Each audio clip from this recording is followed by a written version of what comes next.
All right, guys. Yeah, it's Friday. It's Friday. The gaming weekend's begun. It is CrossFire Friday, not any regular Friday, by the way. You guys know that's 7 p.m. Eastern time here in New York.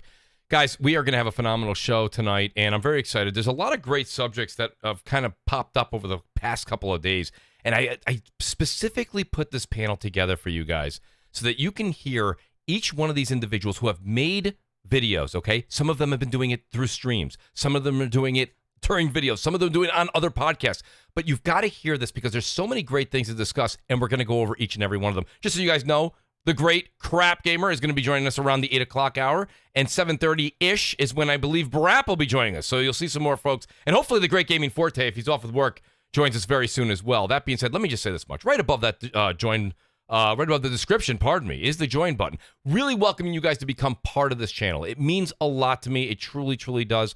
We've got a lot of things coming, and I've tried to take a step back from promising you guys the things that are coming to the channel until I actually have them. We're so close to the finish line, and unfortunately, it's just been a hang up here and a hang up there. That's my own fault. We are going to get this all wrapped up. So before I say more things are coming, I'll wait and go ahead and let you guys see it for yourselves in the upcoming weeks. That being said, guys, please do hit the like button. Please hit the subscribe button. And if you look at the list right below the description, it's the phenomenal people that help this channel continue to grow. And I'm going to call them out one by one before we get to this unbelievable panel assembled for you guys. The great Sir X-Man, JudaZuk, WoolleyGamer, Frostbite Slash, Zombilla Ice Cream, Custods, MumbleRanting Gaming, who I see him. I see you there in the chat, my good friend. Tyson Web 509, All-Round Gamer, TrueWiddy, Kn1ght Ripper7, Big Chuck 777, Alphonso Carter, Punkidish, BRAP, Jamie, Lady Foxfire, Replicant, Damion, Evan Fassbender, our major Mooch Maniac, Supreme Samurai is back with us. Yes, the great gaming with Persona, who you're going to hear from tonight.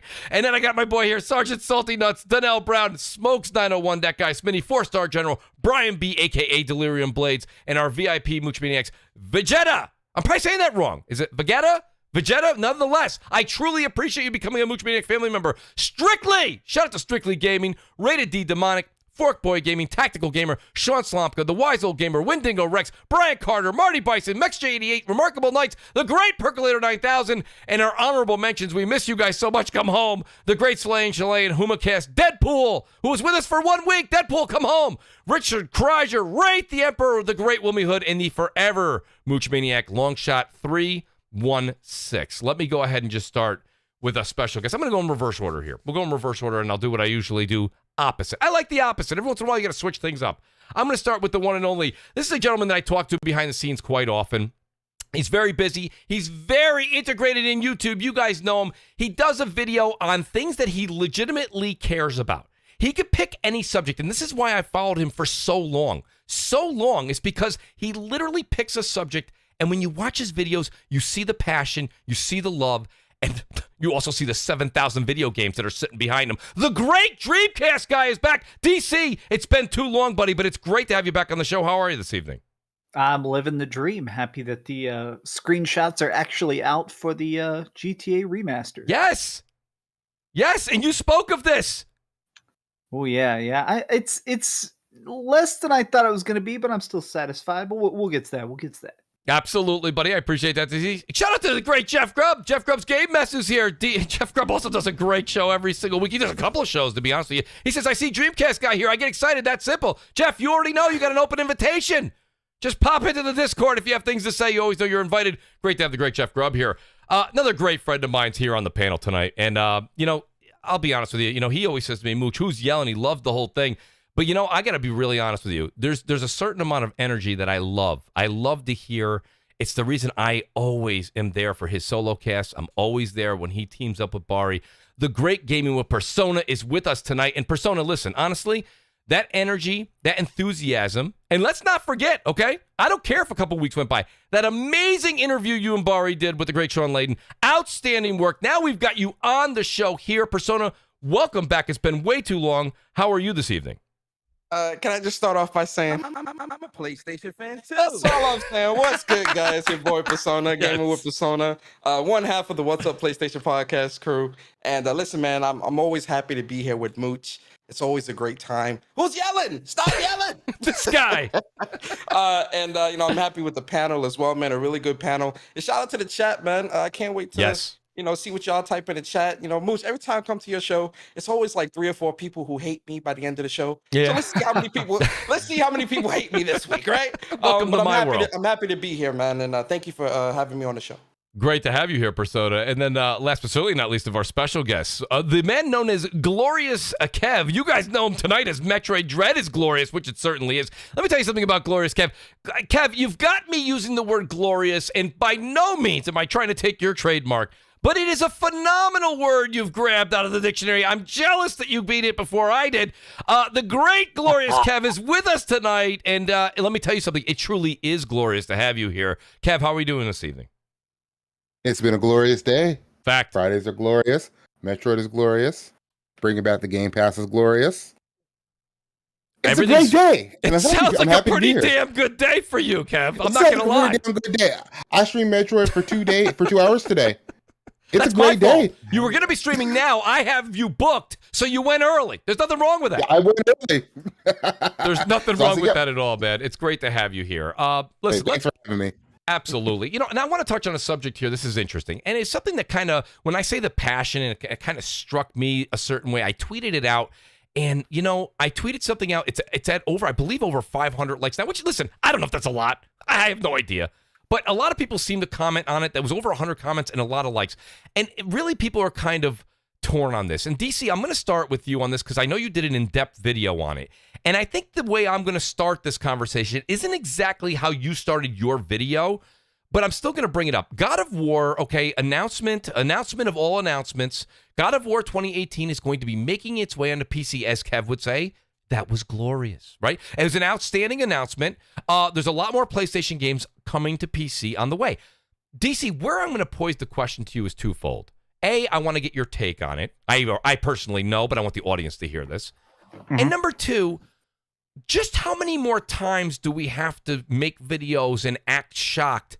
Sony has now released quite a few, I believe, games now. Enough to know that's the direction they're going in.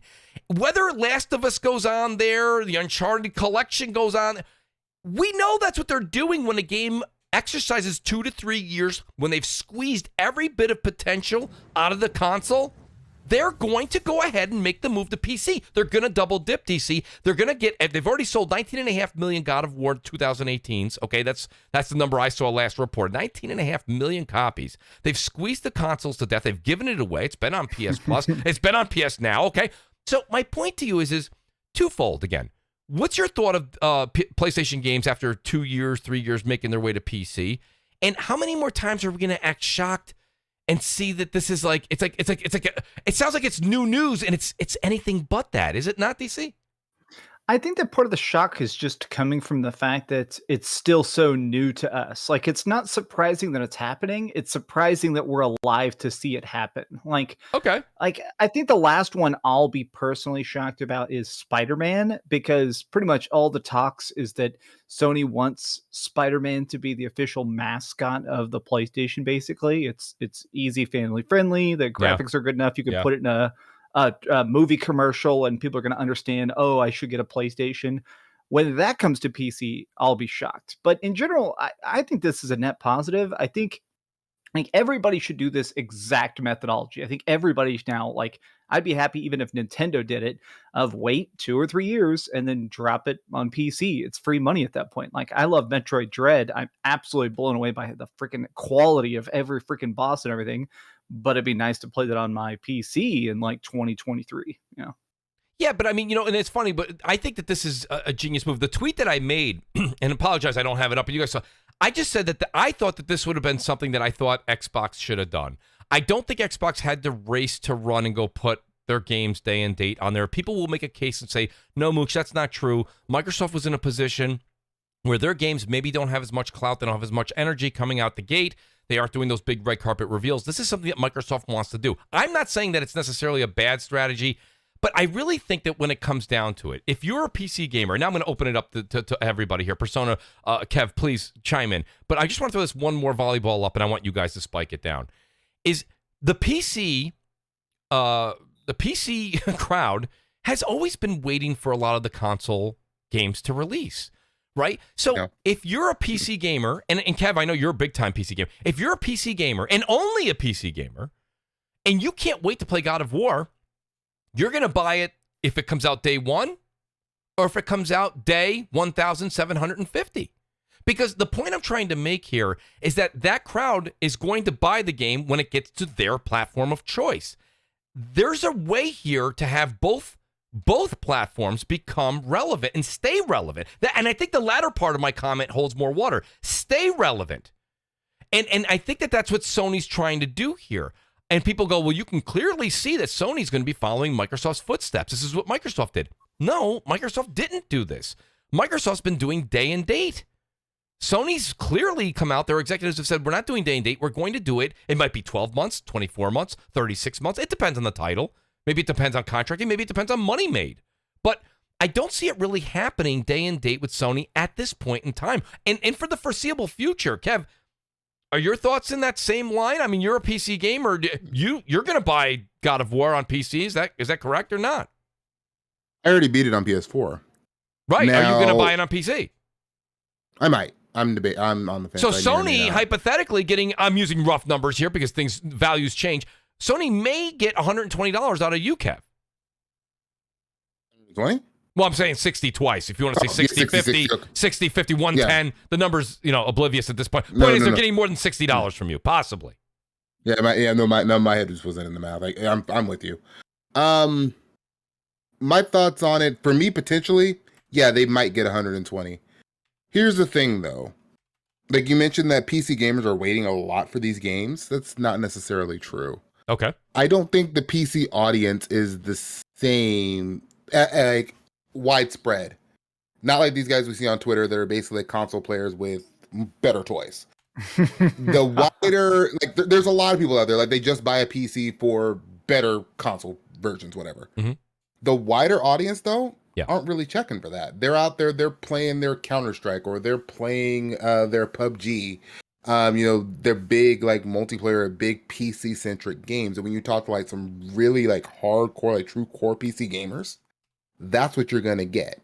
I'm not to say that there's not a lot of people that don't, but there's also people, like, they're just going to play Final Fantasy 14 and not worry about this at all.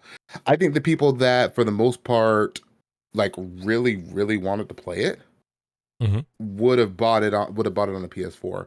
And well, thank you for saying that, Kev. I just have to put interject for a small second. People that listen to this podcast and Personas, DC's channel, watch you stream and watch your YouTube channel, Kev. These are people that are hardcore gamers. We say this word all the time. Mm-hmm. I myself personally, as a hardcore gamer, if I have interest in a game, it doesn't matter what platform I'm talking about, I'm going to go buy that game. Or I'm going to go play that game in the first, month? I don't know. Something like that, week. I want to play that game. We wait so many years for these games to release. I certainly am not going to wait 3 years, in the case of God of War, almost 4 years, to play a game when I could have played it a long time ago. What? I don't quite understand the celebration. I like the strategy. I like where they're going with this. But I don't get the celebration, the dancing. People are dancing in the street. It came out 4 years ago. I mean, you know what I mean? That was the other half of my thought. People will get excited that, hey, for those like, hey, I would play this if it were on PC. And that's those guys. Absolutely. I celebrate more people being able to play games anyway. I am 100% on board with put everything on all the platforms day and date. Okay. And I was saying this for years. I was saying this before Xbox said it. Or before Xbox started doing it. I was saying this like in 2015. Just throw them all there day one. Mm-hmm. You have to have a particular kind of person that wants to play on PC. Okay. Most people aren't considering it, especially in Americans who deem computers just super difficult. I have a gaming PC, and honestly, I just and I know this is probably music to Persona and DC's ears, and it's not meant to be, but I favor the couch over these what they call comfortable gaming PC chairs. I don't know anybody wants to go in business with Mooch, let me know. I'm going to tell you how to make a comfortable chair. These gaming PC chairs that we all pay $200-$300 for, this ain't it. Go ahead, Kev. My fault. No, you get an executive office chair. That's what I did. That may be the way I have to go.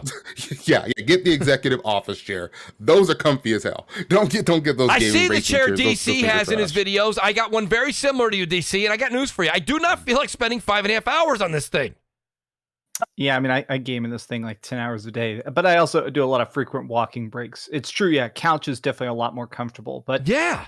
I'm in the same spot as you, which is that I'm a person that has a powerful gaming PC, but a lot of times I'll choose consoles because to me, it is an easier experience. Like, I'm just not a very smart guy, even though I do have a gaming PC. It's nice to just put a disc in and pick up a controller. I don't have to worry about, did I map my buttons correctly? Because occasionally a game will have that. Are my drivers updated? Like it's not a pain in the butt, but I'm definitely one of those people where I can understand that a lot of people like console is still king. I still think this whole thing is interesting watching people diversify. I think Yes. Microsoft would probably sell more Xboxes if they were willing to do a delay, even if it was just 6 months. 6 months. Thank Halo, you. first on Xbox, and later on played the definitive edition on PC. It's even a better catch slogan. I like the advertisement. DC's not even looking for 10%. Persona, I mean, do I even have to really ask you where you are on all of this? I was quiet because I wanted to give everybody else they floor because once I told I'm about to go off. So do I have the floor, Mooch? Is that what you're giving me? Yeah, you got the floor. Giving me the floor? Absolutely. All right, let me cook. All right, let's start by saying this. Big shout out to God of War selling 19.5. And you know what? Let's round that up just because we can. Round that up to 20 million. 20 million copies sold. You understand? On one console, right? On one console. Right? Listen, that within itself lets you know the power of PlayStation and why people are clamoring for these games and why, and I'm not getting ahead of myself in these other topics, why certain people want to compete. But anyway, I'm getting ahead of myself. So shout out to the 20 million, right? Now, the other side of it when it comes to the games going to PC, if you, Mooch, you saw, I didn't make a video on this because I've talked about this so much and my thoughts on why I disagree. I'm not going to make a video or talk about this every time it happens because we know it's going to happen. It's going to happen. Like they've said it. We've looked at the earnings reports. Yes. We understand what the vision is and what they're trying to do with that. And with our with the interview with Sean Layden said, this was something that he wanted to usher in to entice players to come to PlayStation with some of the older titles that are still critically acclaimed and highly sought after. Right, 20 million on one console, one platform. That's a very hefty feat, and that deserves PlayStation's respect. Right. Fact. When it comes to the people in this community that are kind of like making fun of of PlayStation doing this and all that stuff, and here's the thing about PC gaming, because I do agree with Glorious Kev 100%. Real PC game, and I can't believe I'm defending PC here. Like, oh my God, real PC gamers, they're not checking for God of Wars. They're not checking for Last of Us and shit like that. The hardcore PC gamers are most definitely playing Final Fantasy 14, WoW, Dota, Fortnite, Counter-Strike and things like that. Right? That's what the core is. Most times when and this, a lot of people might not like this, or they're modding Skyrim or some shit. Some people might not like this, especially the PC crowd. But also, I think when it comes to a lot of these other games, especially third-party titles, a lot of these PC dudes, they buy those games just to benchmark them and never touch them again. Right. Like you have entire channels dedicated towards benchmarking games and looking at what the highest frames can be and things like that, right? The other side of it too totally is, right. yeah. So I'm not trying to be disrespectful to PC gamers or whatever. I'm just saying this is from what I've observed over the years. Right, because I used to play PC way back in the day, like not now. But the other part of this too is there are a lot of console converts on PC who want to see parity from the console space when it comes to gaming, and that parity is that a lot of people want PlayStation to come down to Xbox's level with how they are distributing their games to consumers, yes. and I'm sorry to tell you, but that is one thing I'll say is, yeah, you may get more of these older titles and things like that, but in terms of day and date, I don't think that's something that would happen. just because, you know, if you listen to what Sean Layden and Jim Ryan have said, right, there are certain things that line up. Sony is rallying behind the PlayStation brand as its front runner. Right. Everything that Yes. PlayStation does now, excuse me, not PlayStation, everything that Sony does now, it revolves around either PlayStation or pop culture, geek culture, to kind of pull more people into their ecosystem and into their space. Right. You look at Funimation, Crunchyroll, and those types of acquisitions, and you're looking at PlayStation and how they're doing their business with the partnerships and their acquisitions and things like that. I do still think that the focus is PlayStation, as in the console, right? But I do think that what Jim Ryan wants to do is exactly what he said.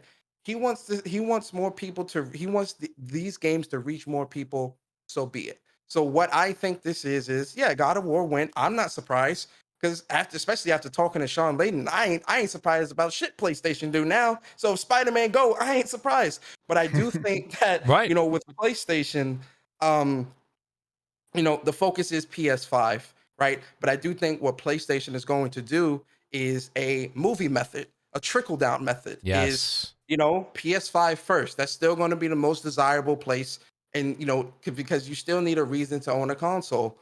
PS5 first, trickle down to PS Persona, now, and trickle down to PC or whatever the case may be, because we see it now. We see that PlayStation Last of Us 2 released, yes, right, last year, yes, and then this year's in PS Now. Well, can I ask you a question, though? And we're seeing this, right? We saw with the pandemic, what things were going on. We saw that a lot of the movies, well, I'll use the one, Black Widow was one for an example, okay? But now you can see the movies, if you guys are noticing, and they are making this loud and clear. You guys all know this in the chat, no matter where you stand on this. They're saying only available in theaters, right? Only in theaters. They're saying that again because the whole day and date home thing on the subscription service wasn't bringing in the money they originally thought. And let me say this much, too. I really don't like to use movies and video games. Yes, it's consuming media, but it is the most different media consumption you could ever. We could put on a miniseries or a TV show on Netflix, and all of us could still have a podcast while kind of watching the show a bit. You can't do that when you're playing a game. This is interactive media. It is a completely different way to consume it. So when people are like, well, it works for Netflix, what's good for the goose is not always good for the gander when it comes to this kind of a situation. And you can clearly see that even this model is questionable for the Hollywood folks who are now going back to only in theaters. You can clearly see that the logic doesn't work for every subject. Is it working for like Netflix original homegrown? Yes, but can you say that that's going to work for Sony, Microsoft, Nintendo moving forward? Not necessarily. And we're going to get into it a little bit later, but I do think that I do want to get into the whole, and we're not, and shout out to the great Jeff Grubb. Jeff, we will not spend more than 15 minutes on Game Pass. I promise you that. Shout out to Face23. I promised him that, right? Well, Kev may ruin that for me. Shout out to the great Face23. Says Forza Horizon 5, Halo Infinite goes to PC day one. Nobody cares. God of War goes to PC 3 years later, and it breaks the internet. You know, that's an interesting point, Face, that I really didn't even think about or bring up. You know, here's a game that's completely past its prime. And I don't mean that to any insult. As Persona said, shout out to God of War and it's 20 million. We rounded up. But my point being is that here it is, a game that's 3.5, 4 years old breaks the internet. But then you have a game like Forza 5, it may not get as much, it may not get nearly the amount of steam that an older game did get. What did you think about that, Persona? I was going to say, with that, you have to look at it as like with God of War, that game was a phenomenon when it released, man. Like it really.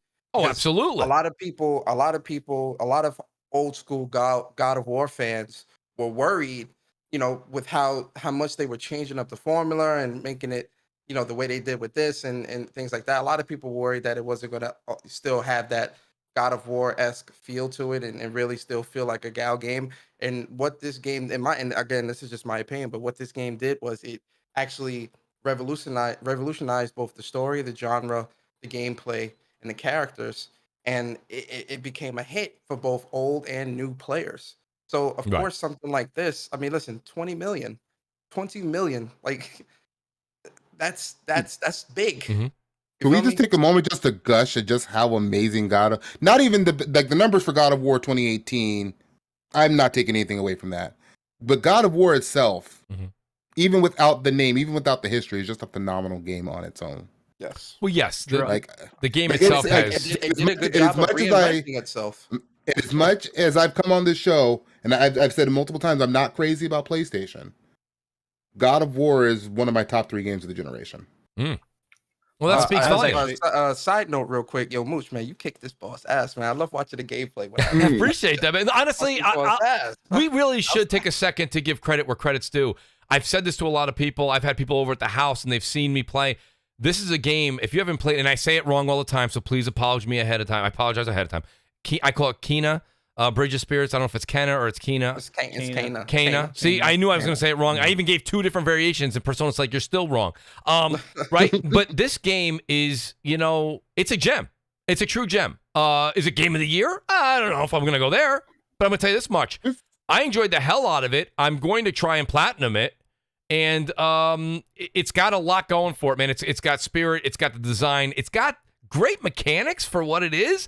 And the story in it is, it's a typical kind of, almost like that Pixar Disney kind of story. But it gets dark. There's a dark side to it. So shout out to Persona for bringing that up. I do appreciate that. I got Magnum visuals here. He says, Sony is paving the way for PC to handle future PS5 games by getting PC gamers used to first-party releases now. This will push them to build their rig with the PS5's I/O configuration by then. That's really looking down the rabbit hole there, Magnum. Not that I'm saying you're wrong. One thing that I heard, and DC, I'll go back to you on this. What people are saying Sony's strategy is, and shout out to Olamoka, I see you. Outstanding see Olamoka17 here.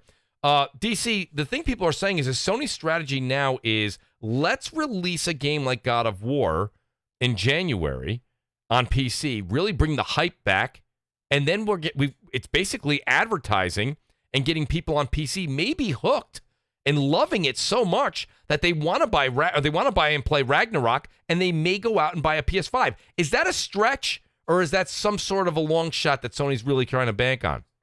I definitely think I think that's what they're trying to do, because it's free marketing. It's basically, we release the game, people buy it, all of a sudden we start seeing, mod videos going viral on Twitter of, Thomas the Tank Engine chasing around Kratos and stuff like that. And it gets people Googling it again.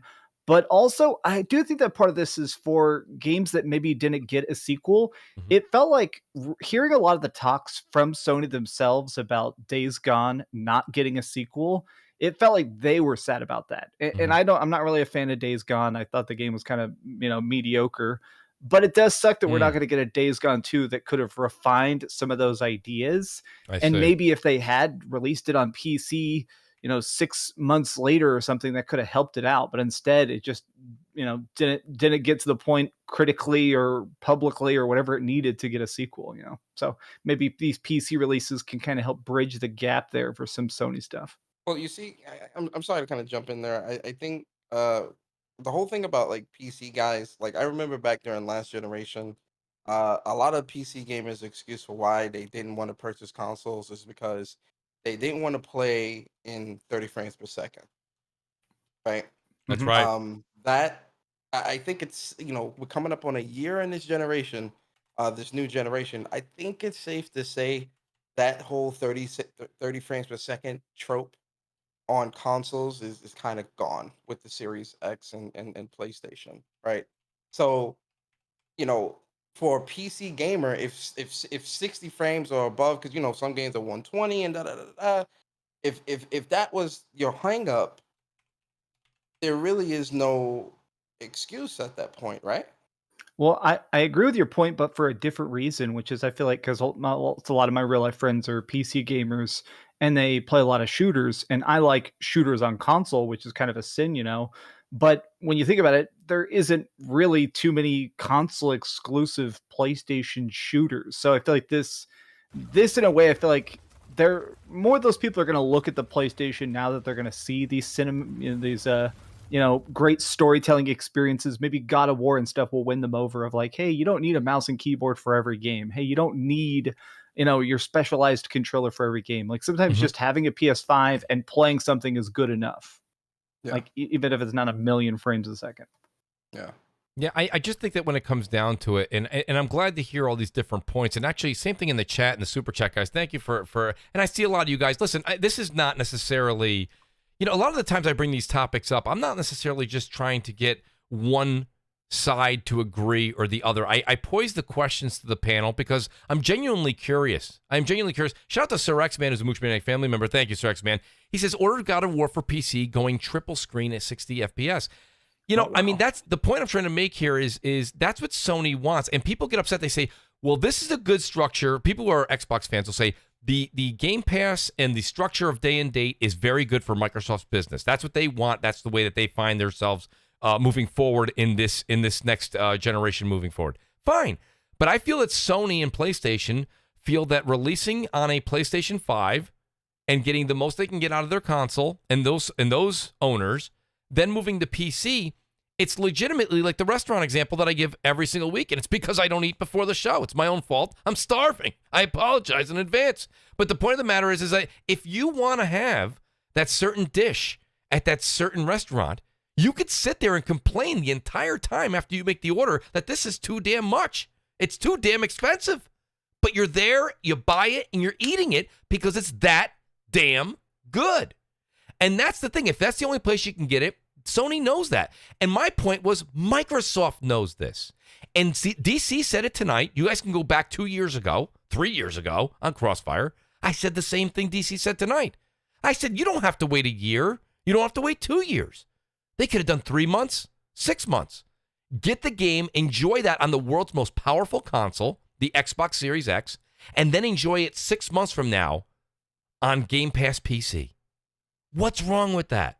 Nothing. And what it does is it gives that red carpet feel for the game again. There's a bit lost in translation, and it's hard to put into words, but I truly believe that would have been the way to go. Now, I do want to move to another subject, but does anybody on the panel want to, if someone wants to add something, I won't move on until we finish the thought. I want to respond to that question. You asked what's wrong with it. I don't think the way going forward, and this is something that people have said in the past, like, oh, we're treating the other side like second class, or we're treating our console owners like second class citizens. I don't think the idea is necessarily to treat the other side that way either. Especially with the way emulation and things where two people are constantly emulating games. They emulated Metroid before it was even out for the Switch. Okay. Yeah. Because the PC community, believe, like, if you look at the numbers worldwide, is larger than the consoles combined. Mm-hmm. So why leave that money on the table, or why necessarily just like, oh, well, you might get it 6 months, a few years down the line. You know you're going to do it. Just do it. Just put it out there, because if somebody wants to build a PC and wants to go through all the shit of a PC, they're going to do it. You know, the people that don't want to deal with it and just want to play on a console are just going to play on a console. They're not necessarily overlapping markets. So the thing is that I think we've realized now that Sony specifically, Sony's strategy, we lost somebody. We lost Kev. Sony's strategy very much is to lock you into the ecosystem, to get you to turn on your PlayStation 5 or PlayStation 4 every single day, even if it is just for Netflix or watching a live stream. They want you to get in the habit of it. And so having those exclusives is getting you to play it, even if they give it away for free at that point. Like when they gave away God of War, you're still at the console. So I think that's their idea, is that they always want some sort of time window. And it's not even necessarily about the profit so much as it is about, like, you know, habitual training you to be in the ecosystem, and that alone. Well, not only that, but again, you know, I think something that a lot of people have to understand is, you know, PlayStation is Sony's product. You feel me? I'm not, you know, I don't know how other people are thinking, but I would want my product to do better than anything else first. Before can I piggyback on that too, Persona? Because what you're saying is what I was just about to go into. Shout out to and I'm saying it wrong, I apologize again. Viceroy the World. He says, but Mooch, he goes, how does any of that, and what I was saying, and what I believe now DC speaking of as well, and Glorious Kev, how does that help the consumer? Well, you know, that's interesting. It's interesting because we all sit here, me included. Okay, my hand's in the air. I am just, I'm not gonna say guilty. We are all in the same camp together. Okay. We sit here and we say we're hardcore gamers. We love games. Well, frankly, okay, Microsoft, we all say this. They're $1 trillion company. They can make mistakes and they can fall back and still be okay. Okay, use different examples, right? Zune, Groove Music, Mixer. It doesn't matter. And that's not jabs. They can make a chance. They can make a buy. If it doesn't work, we move on. Well, Sony's a $1 billion company. They do very well for themselves. but they're not in the same league as Microsoft, okay, as far as the war chest. So hear me out. To answer your question, Visceroy the World, how does it help the consumer? When Sony, Nintendo, or Microsoft do well, you get more of the product you love. You get more games. So that's how it helps. Do I really care that Sony double dips God of War? No. I don't make anything on that. Nothing. I don't have Sony stock. I don't have anything. Nothing.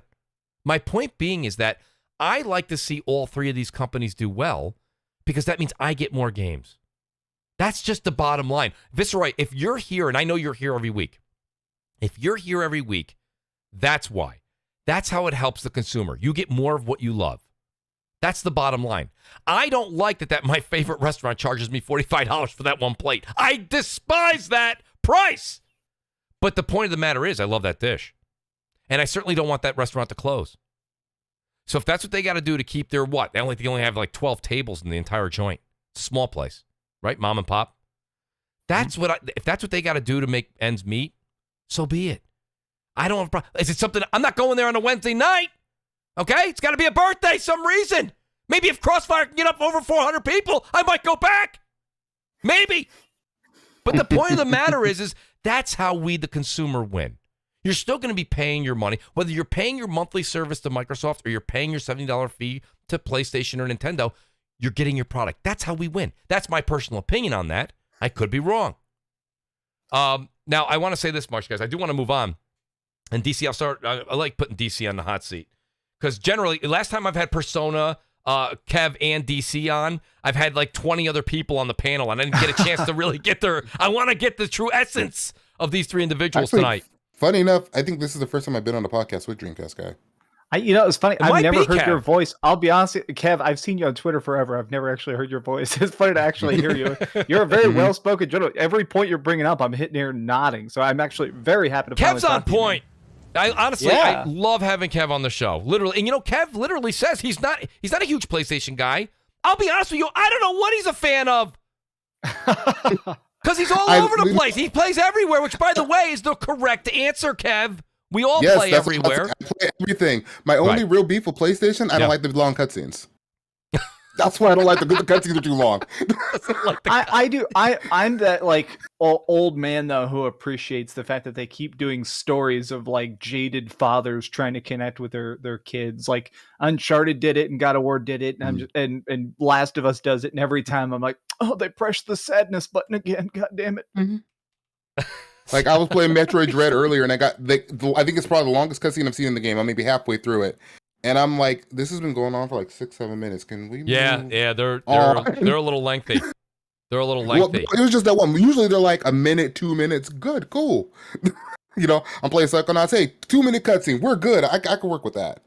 And it's funny. Like I was playing Ghost of Tsushima, and like the first 45 minutes, it felt like the first 45 minutes to an hour was more cutscene than gameplay. I'm like, oh man. Now, Kev, that opens up. That's why I like Ghost of Tsushima is one of my favorite PlayStation 4 games. And yeah, it starts off as pretty much a movie, and then once they teach you about stabbing hoes, they just go, okay, have fun. Let me say this much. I need to go back to it then. Kev, I may need your help on this one, but I do want to say this much. Shout out to Relax Paul Gaming RPG. He says, love you, Mooch, but I couch game on PC. It's the only platform I need. Relax Paul, I got a question. Listen, we are living in a phenomenal time. 2021. Okay? You can drive with the windows down and the air conditioning on blast. Okay? When I was growing up, that was not allowed. It just wasn't. I'm sorry. You can't put the heat on and open the windows. Can't do it, but you can now. So the point of the matter is, can you bring a couch to your PC or your PC to your couch? Absolutely. But maybe I'm doing it wrong.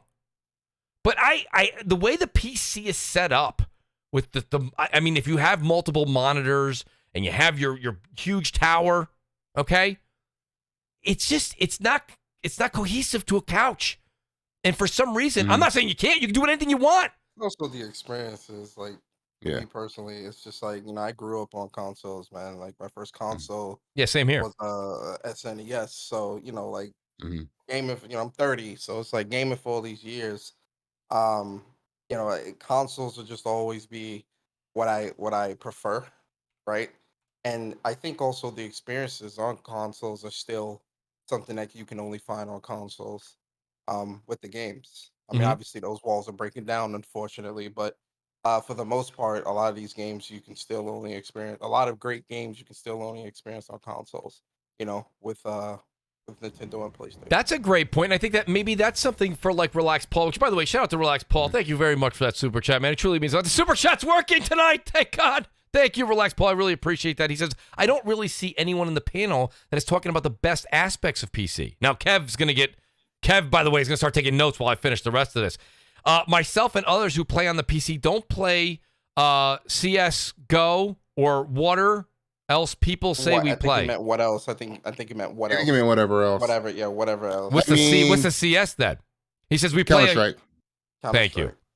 Thank you. I see that's I'm so far removed, Relax Paul, from the PC world. He says we play the triple A games like everyone else does on console. But what about what Persona just said, where you have games like The Last of Us and God of War and Horizon that will come, now we know they will come to PC. But look at games like that. What about Nintendo's games? Right? PC plays more Nintendo games than the Switch does. I'm just throw that out there. Like, you can play basically any Nintendo game you want to on PC.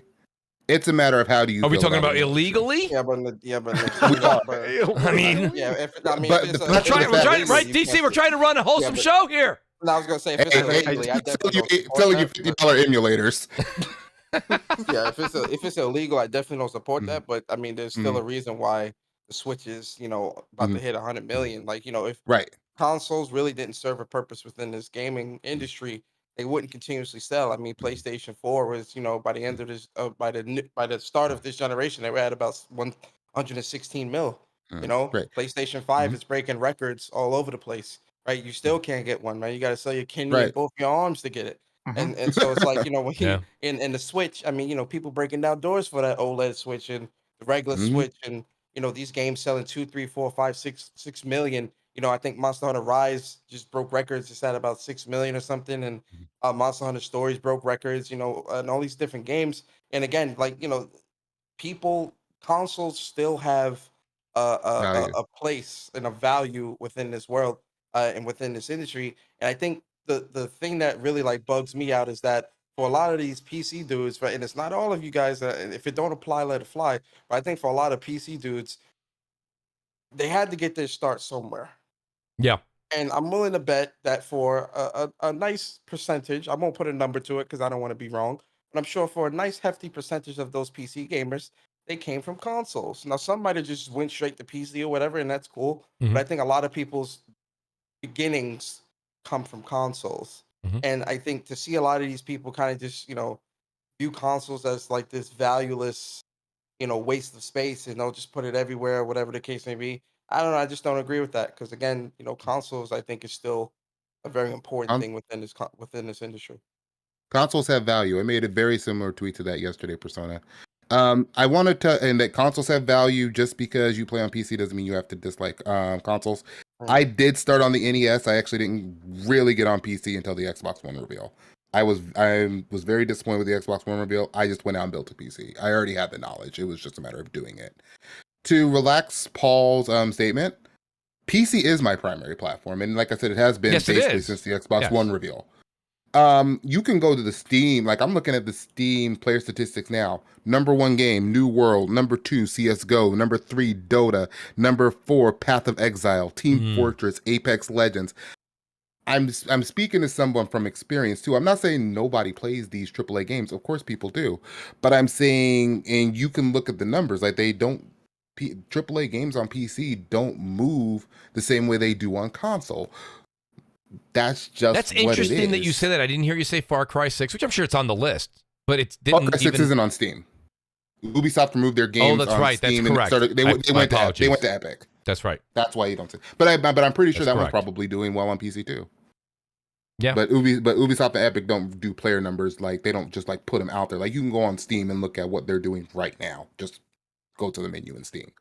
Yeah, and I think the other part of it, and this is, and shout out to Slow-Mo Backslap who actually put it best. If you spend enough time on Steam and PC gaming, you will have a friends list that is massive. But maybe it's because I'm in the same boat as Persona. I started on console, It's where I kind of feel just at home, and I have so many friends. Of course, doing YouTube and being on Twitter and being active in the community has enhanced that. But even just friends from growing up, so many people I know and game with, or even just conversate with, and it's all through the console. It's just, I think console gamers are enjoying what PC gamers are also, and I think that Kev, you made a good point. I think neither, it's vice versa. Console gamers should not hate PC. PC gamers shouldn't hate console. I think in both cases, right, there's a reason and a purpose for both. If you like that AAA game, a lot of times you'll have to have a console for it. But if you do like multiplayer or Dota or CS, things like that, well, PC is definitely the place for you. So I guess it depends on the gamer that you are, but neither is wrong. And that's the one thing I always try to drive home at the end of this conversation is nothing I'm saying is ever to elude you that where you're playing is the wrong place to be. We can question it. We can discuss it as far as games that come out, exclusives, deals, or cost in certain instances, depending on what we're talking about. But I'm never saying that there's a wrong place. It's where you're comfortable. I do want to move on to the next subject here, and I do want to remind everybody, please hit that like button, hit that subscribe button, guys. Tweet it out. You have so many people that follow you on social media. Let them know you're hanging out with Mooch tonight. DC, I'm going to put you back on the hot seat, like I said. You are on record, and I'm not going to quote you, but you had a lot of fun with the Halo Infinite tech tests that were out. The Insider, right? Yeah. You loved it. I know this for a fact. But again, we just recently had the Halo Infinite PC overview, and they kind of discussed some things. And I know that Kev probably even has more of the PC stuff that we want to hear about. But to be honest with you, I was a little shocked that we're finding out the console again not going to be getting ray tracing. And do I personally, first of all, I want to say this out there to all the Xbox fans listening, by the way, okay? I can't wait to play Halo campaign. I frankly don't care. You guys remember, I was saying ray tracing is a buzzword. That's what I was saying before the generation started. Now, I understand it's a thing, and we can see it. I get it. I have it. I see it. I got it. But my point being is that ray tracing not being on any game does not stop me, A, from playing it, and B, from enjoying it. So that's, for me, this is a non-issue. But when you start to keep adding things, DC, like no Forge, no campaign co-op, no ray tracing, no this, no... There's more no's. Go ahead. There was the first major update is also going to do some sort of ranked matchmaking or something. Or what is it? There's some sort of competition ladders or something. I can't remember. There's a multiplayer thing that seems so basic that's not included at launch either. Well, the one thing that I know is... Oh, what is it? Here, let me Google it. There's some sort of it's leaderboards or something. I can't remember what it is, but there's some sort of there's no leaderboards. Yeah. The leaderboards are also out, which, again, that's small potatoes, but as far as, but I'll tell you something though, DC, you're adding to the list of things that aren't there versus things that are there.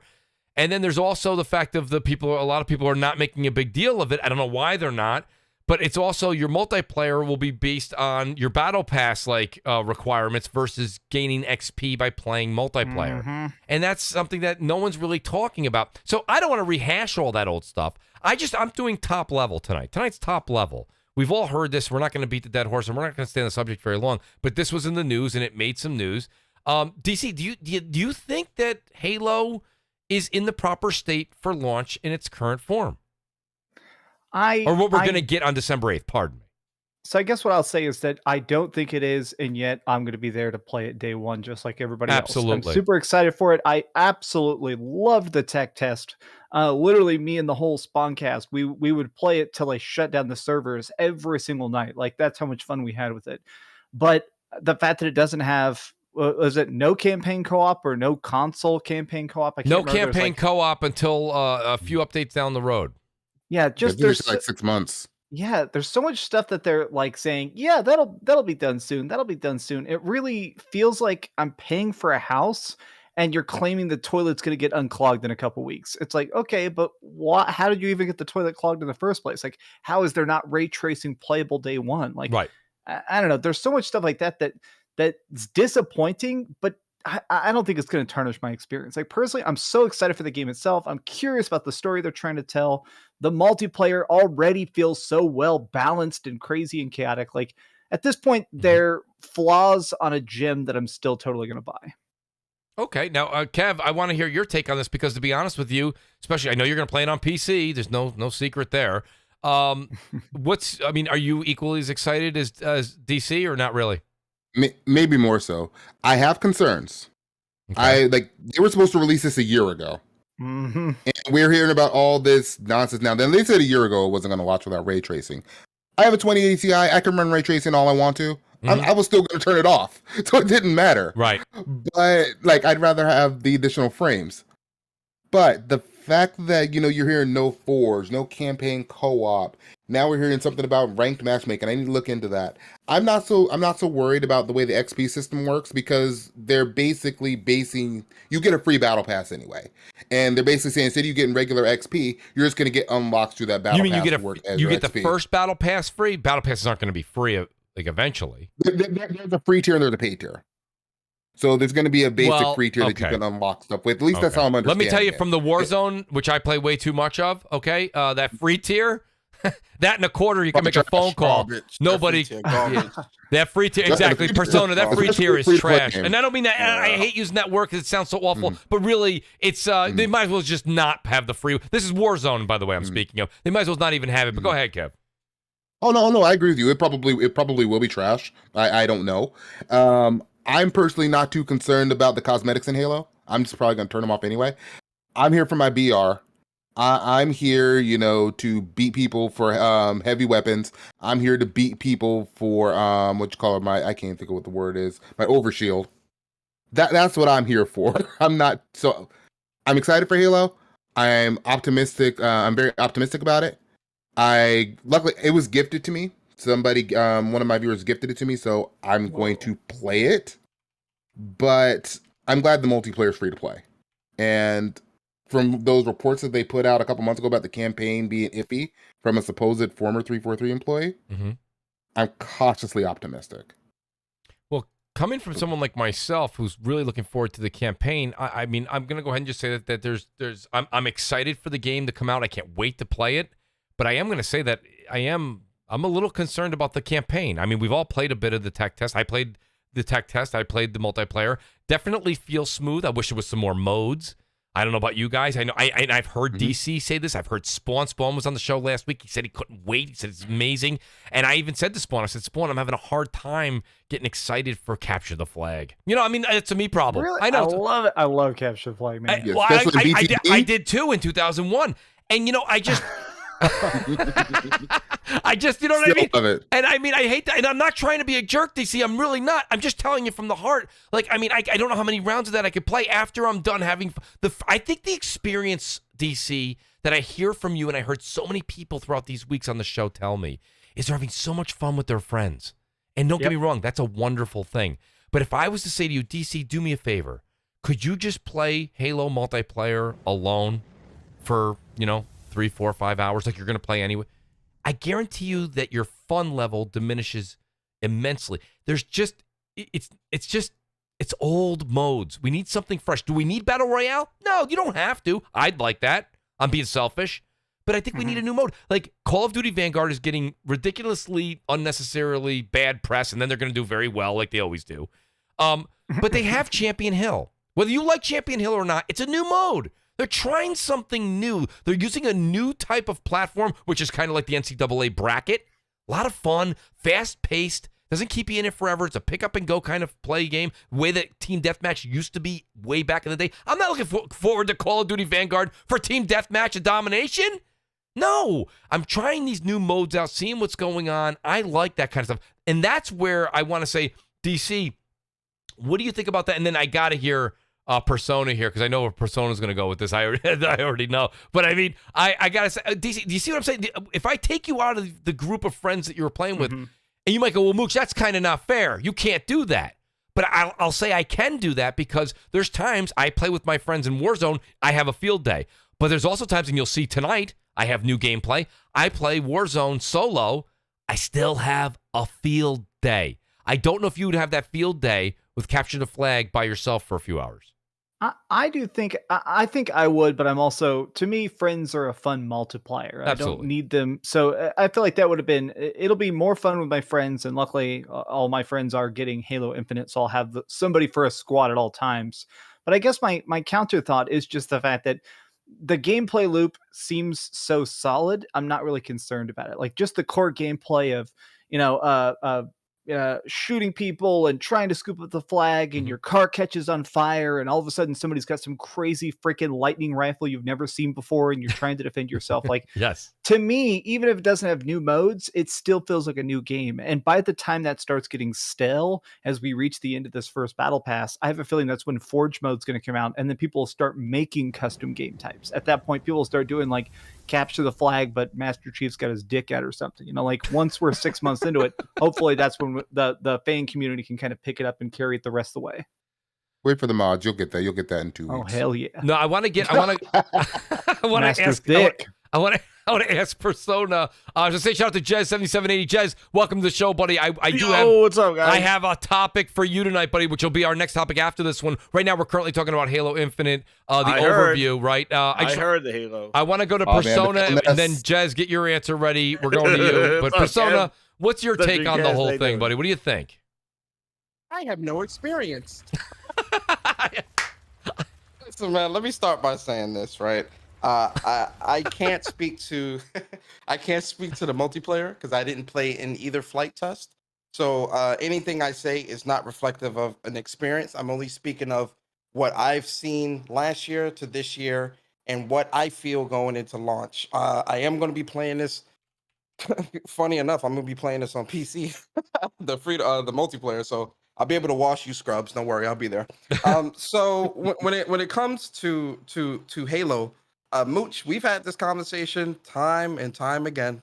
We've talked about this into the ground, and I'm going to talk about it again here tonight. Go ahead. Where is the goddamn campaign? I don't know. The reason for this delay was that people were making fun of the game. The game was definitely not ready, and blase, right? Right. My thing is, if they were going to release this last year, what state was that game in? As a whole. Now, people can shit on Call of Duty as much as they want. I hate Call of Duty. Call of Duty is the same thing every year. Oh, it's just a cash. All that bullshit people like to say, right? Cool, fine. Call of Duty releases, it releases complete. You got your zombies, you got your battle royale, you got your story, you got your traditional multiplayer, all in one place for $60 or $70 now, right? That's right. Halo, a beloved franchise, a highly respected franchise.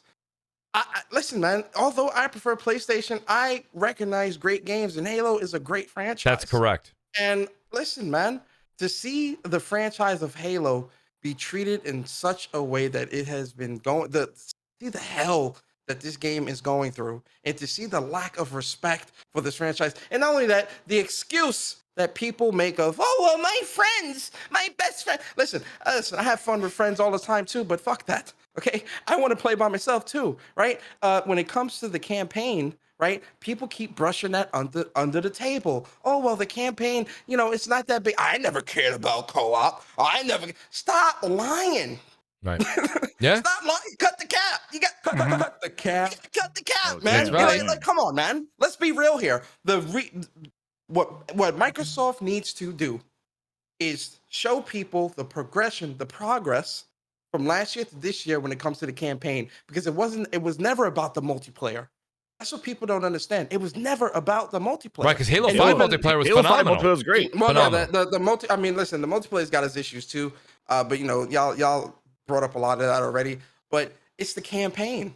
Yeah. Show the people what has changed. Show the people why the delay was necessary and the progress that the team has made as making this a better single player experience. We're 2 months away from launch. Yeah. We still have nothing about the campaign. We saw Horizon campaign. We saw Horizon gameplay 6 months ago, and that game won't come out till February. We've seen more gameplay from God of War Ragnarok than we have Halo. I'm sorry, guys. So I just want to throw out real quick.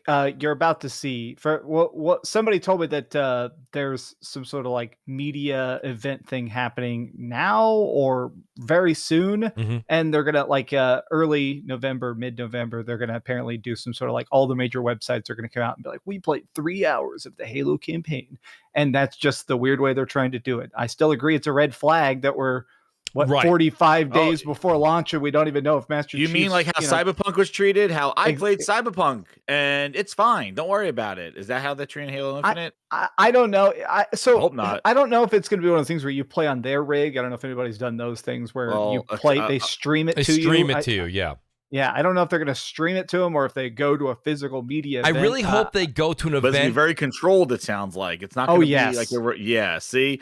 That's where it's like, well, so then they write all their articles going, I played 3 hours of Halo. It's great. And they do all that rather than just showing the game to the public, like showing like a snippet of the campaign. They tell them what they can show and they give them the footage. Can't share any screenshots, let me tell you. That's not good. I know they're going to do it on the 20th anniversary. That's probably the most makes sense. Yeah, but it's just yeah. And my whole thing is this, man. I hate to make this comparison, and I know somebody's in the chat. They're gonna kill me for this. But I just don't want Halo to be subjected to the same type of to go through the same type of hell like Cyberpunk 2077. Yeah. Yeah, I that's the thing, and I see if I'm writing and I'm doing journalism, I would actually want to actually see. I would reach out to Microsoft and say, what are the red flags? Why isn't we haven't seen anything on campaign footage of a beloved title? And it's funny that Persona said what he said. Let's cut the cap. And to be honest with you, I'll agree with him. Like it's all about the campaign, because if you remember, shout out to Ryan McCaffrey on IGN. I believe he gave Halo 5 a pretty fair but low in his terms rating, and it was because they thought the campaign really didn't take off. And we know that whole thing that happened between Chief and Locke and the whole thing that I don't think it transpired the way Microsoft wanted it to. That's a big hump that they have to kind of cross over to make Halo Infinite's campaign something that's worthy and continuous like they want to do for over 10 years. So DC, you said it. We've all been doing this for such a long time now. Okay, some of us much longer than others. And it is. Can it be wrong? Can I be wrong? Absolutely. But it's a red flag.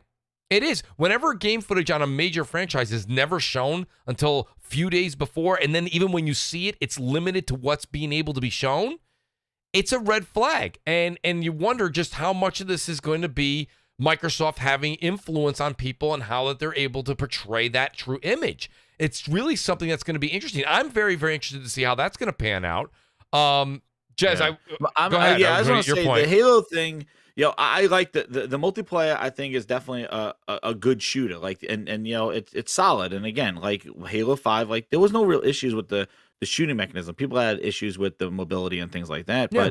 But it was a competent shooter. But for me, thinking like Halo and what Halo was, and like as Halo 6, as this the next Halo after all this time, 5 years. No way. Like we're getting a scaled back Halo, a very focused Halo, and the stuff will come over time, which I think it's disappointing. It's the most anticlimactic Halo launch I've ever experienced. Like I just can't believe Halo's coming out and it is like behind this Wizard of Oz curtain right now. And the problem that I have is every time they come out with a video talking about the game, there's always something that's not there. So they just did this PC one, and then it comes out, ray tracing is not going to be there. Yes, ray tracing, I know it hurts the performance and all that stuff, and sometimes like I turn it off because if it graphically doesn't appear, like do anything. But the issue is just that it's another thing. It's another not. There. Yeah, exactly. After a year delay, and the problem is we don't know what is going to be there. Yeah, that's the problem. They keep focusing on telling us that, hey, it's a great game, it's great, you got it, it's good. Tell me it's good, not showing a lot. Well, you did what you did, but then you just keep saying what's not going to be there. How many maps? What game modes? What's the campaign structure going to be like? Like, what is this open world? This is a new idea for Halo. Why are we not exploring that? Like, how's this open mission structure work? Like, Capone 5150, and this goes right with what you're saying, and I answered him. Shout out to Capone, by the way, big fan of Capone. He says, what if Microsoft... Right, fantastic name. He says, what if Microsoft shows the campaign and it shows really well? My answer to him was, what if? We should know already. Yeah. Like, no, but this is the thing. People... some of these questions are very loaded because they want you to say more negative shit. Good. Right. I'm not trying to be negative on it. It sounds negative. I don't mean it to be negative. You're right. Like if it shows very well, great. Good. That's great. We're excited. There you go. It's worth a year delay. But every time they have an opportunity to show it, they don't. And that's the thing. They went to E3 No, we're not talking about the campaign. They went to Gamescom. Nah. You know, like, when are you going to show it? Like, you go to these events and you just basically throw Halo in the middle of a show and show some campaign trailer. You showed a multiplayer trailer, CGI trailer, to a multiplayer trailer of a person talking to the Spartans for multiplayer. You can't even play as that woman. She's not even a character that you could play in the multiplayer. So why would you show a backstory of her getting rescued by ODSTs? Is that what was the purpose of that? So if I could play ultimate devil's advocate here, Yeah, go ahead, DC. No, so I read the leaked script, a bunch of chunks of Inside script. That's the problem. No, you can find it. It leaked. No, I know, online. but why is it always leaks? Inside is they got to get in front of it. No. So here's the point. The point I was trying to get to is that basically the script makes it sound like this game is going to be shorter but very open world with a lot of like side quests and side missions and saving people, and that's how you unlock a lot of the lore. And maybe they just have no idea how the hell to market that. Like, if we could just kind of shit on Microsoft has a little bit of trouble showing off like it seems like they have trouble. The bigger their game, the less they know how to explain it to people. Yeah. And it does seem like if this game is as big as that script leaks made it look, then maybe they just were like, well, do we show one side quest? Do we show Master Chief fisting Cortana? Like, what do we do? Oh, damn. Like, it seems like they just maybe don't know how to talk about it. Now, this is giving them a humongous chunk of credit, but I'm just saying that could be a weird possibility. I mean, something to jump onto with that too. Look at how they marketed Halo 5. I mean, basically a lie. True. Interesting lie. Got me watching podcasts. I like Halo. I love Halo, so I was gonna play it regardless. And I'm saying that is that too. Like, it's popular to hate Xbox on the internet. Like, let's just be there. You can get so many hate clicks just off hating Xbox, trashing Xbox. And I'm not saying that we should defend all the things that they've done wrong. They've had a very, very rough decade. The Xbox One was terrible. The whole generation. Just throw it out. Wait, are you saying, Kev? I just want to. Maybe I misheard you. Are you saying it's hard to criticize Xbox on social media? No. No, what I'm saying is the opposite. I'm saying it is popular to not only to criticize Xbox. Yeah, you cannot criticize Xbox anymore. I don't know. You cannot criticize PlayStation. No. If you criticize PlayStation, I think it's the other seen it in your chat. I think it's changed. I think this generation has completely done a reversal. But go ahead. Maybe I haven't seen it because when I criticize PlayStation, people come for me, and I'm like, well, I mean, both sides are going to have their elites coming after you in that respected area. I understand. There are elites on both sides. Right, there's elites on both sides. Totally, 100%. But 100%, I agree. I do find that Xbox right now has some very large names behind them that defend them. Yeah. Xbox has some serious issues too. Like, let's not pretend like everything's perfect there. And I say that as somebody who prefers Xbox over PlayStation. Right, like, Kev, you're a PC guy. I think that's just how I always, because when I talk to you, that's what you tell me about always, behind the scenes and on the air. I'd always describe myself as somewhere in between PC and Xbox, because I literally built my PC because the Xbox One was terrible. So that's why I talk about, like stuff like Game Pass or how they're doing the day and date. Yeah. That's perfect for me because that just takes me back home. Yeah. But it also takes me on a platform that I feel gives me more flexibility. It puts more power in my hands. But you got your ass whooped in this goddamn Hades. I did. No, I'm not proud of this gameplay at all. You got your ass whooped in that room. Shut up. Jeff Grubb, he says that I can promise you it's on both. The Nintendo fans are lunatics. You want to know what? I'll never forget when they showed Banjo and Kazooie at the Nintendo store, and you saw the people crying, like lift up their shirts, going, "We did it! I was just like, oh my God, they're going crazy for the Banjo-Kazooie, man. It was just hilarious. Like, they're like on their floor crying, going, "We did it!" I'm like, you did it. Can we just get a new Banjo-Kazooie? Thanks. I just want one. No, the Banjo and Smash, man. They were crying in the Nintendo place. You know what I need what I need to do though, because Persona 100% right on the call out. By the way, I am hit a brick wall on Hades, and I don't know. I think it's because I'm not consistently build. I don't have the right build as I go through. I keep resetting the build. I'm like, oh look, like there's Hermes. I'm gonna use his, or I'm gonna use the God of Wars, or I'm gonna use. I keep switching over all the time, and I never continue to build the right build out. You have to build up. It's not like Returnal where you can like the way it's more so in the gun. Right, when it comes right. to You the can't stuff, keep and then switching it. even, You like, have the to. parasites, Right. And like that's the been my parasites are biggest more so, problem. yeah. So this one it's a me is problem. I weird. got to talk to either Persona. I know I got to talk to Slow Mo. I think you shout out even Jack. Jack's been I ain't gonna lie to you. I ain't beat Hades at either. Yo, listen, I I've been beat the hell out of that game. DC. Then I got to talk to Yeah. you. I need that Yeah. build, man. Give me like a snapshot of something that I can like aim towards. That's not always going to happen because it's random.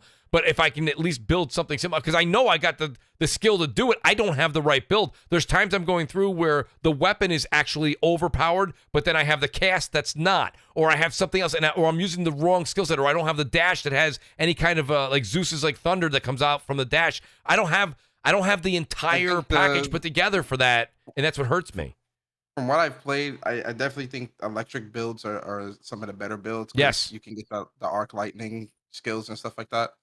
And it's also think also- defensive. If you can get deflect on anything as soon as possible, I like to have deflect dash because not only will you Oh, yeah, hit that bullets deflect back, dash is but it makes it important, where you yeah. could just literally dash back and forth in place and be pretty much immune to most bosses. Super Right, because attacks you're and actually stuff. taking their ammunition and just throwing it right back at them while you're just Yep. sputtering Yeah. around the board or the level. Exactly. That's a very good point. I really do. I'm going to reach out to you guys about that. The curse abilities are good as well because they put a lot of debuffs. So like the one you can also get for like the dash is like curse dash where it leaves like a pool of something. If I'm not mistaken, or Yes. something like that. That one's really good as well. Well, the one that leaves the pool is it's like that I don't know red if it's curse or curse love or something. like- Yeah. Yeah. Dionysus, yeah. You can do Athena, those, and then yeah. after a while from the dark mirror, you can get a thing where if somebody has a couple different debuffs on them at once, they take pretty much double damage. So you can get even crappy curses like slow or stun or whatever that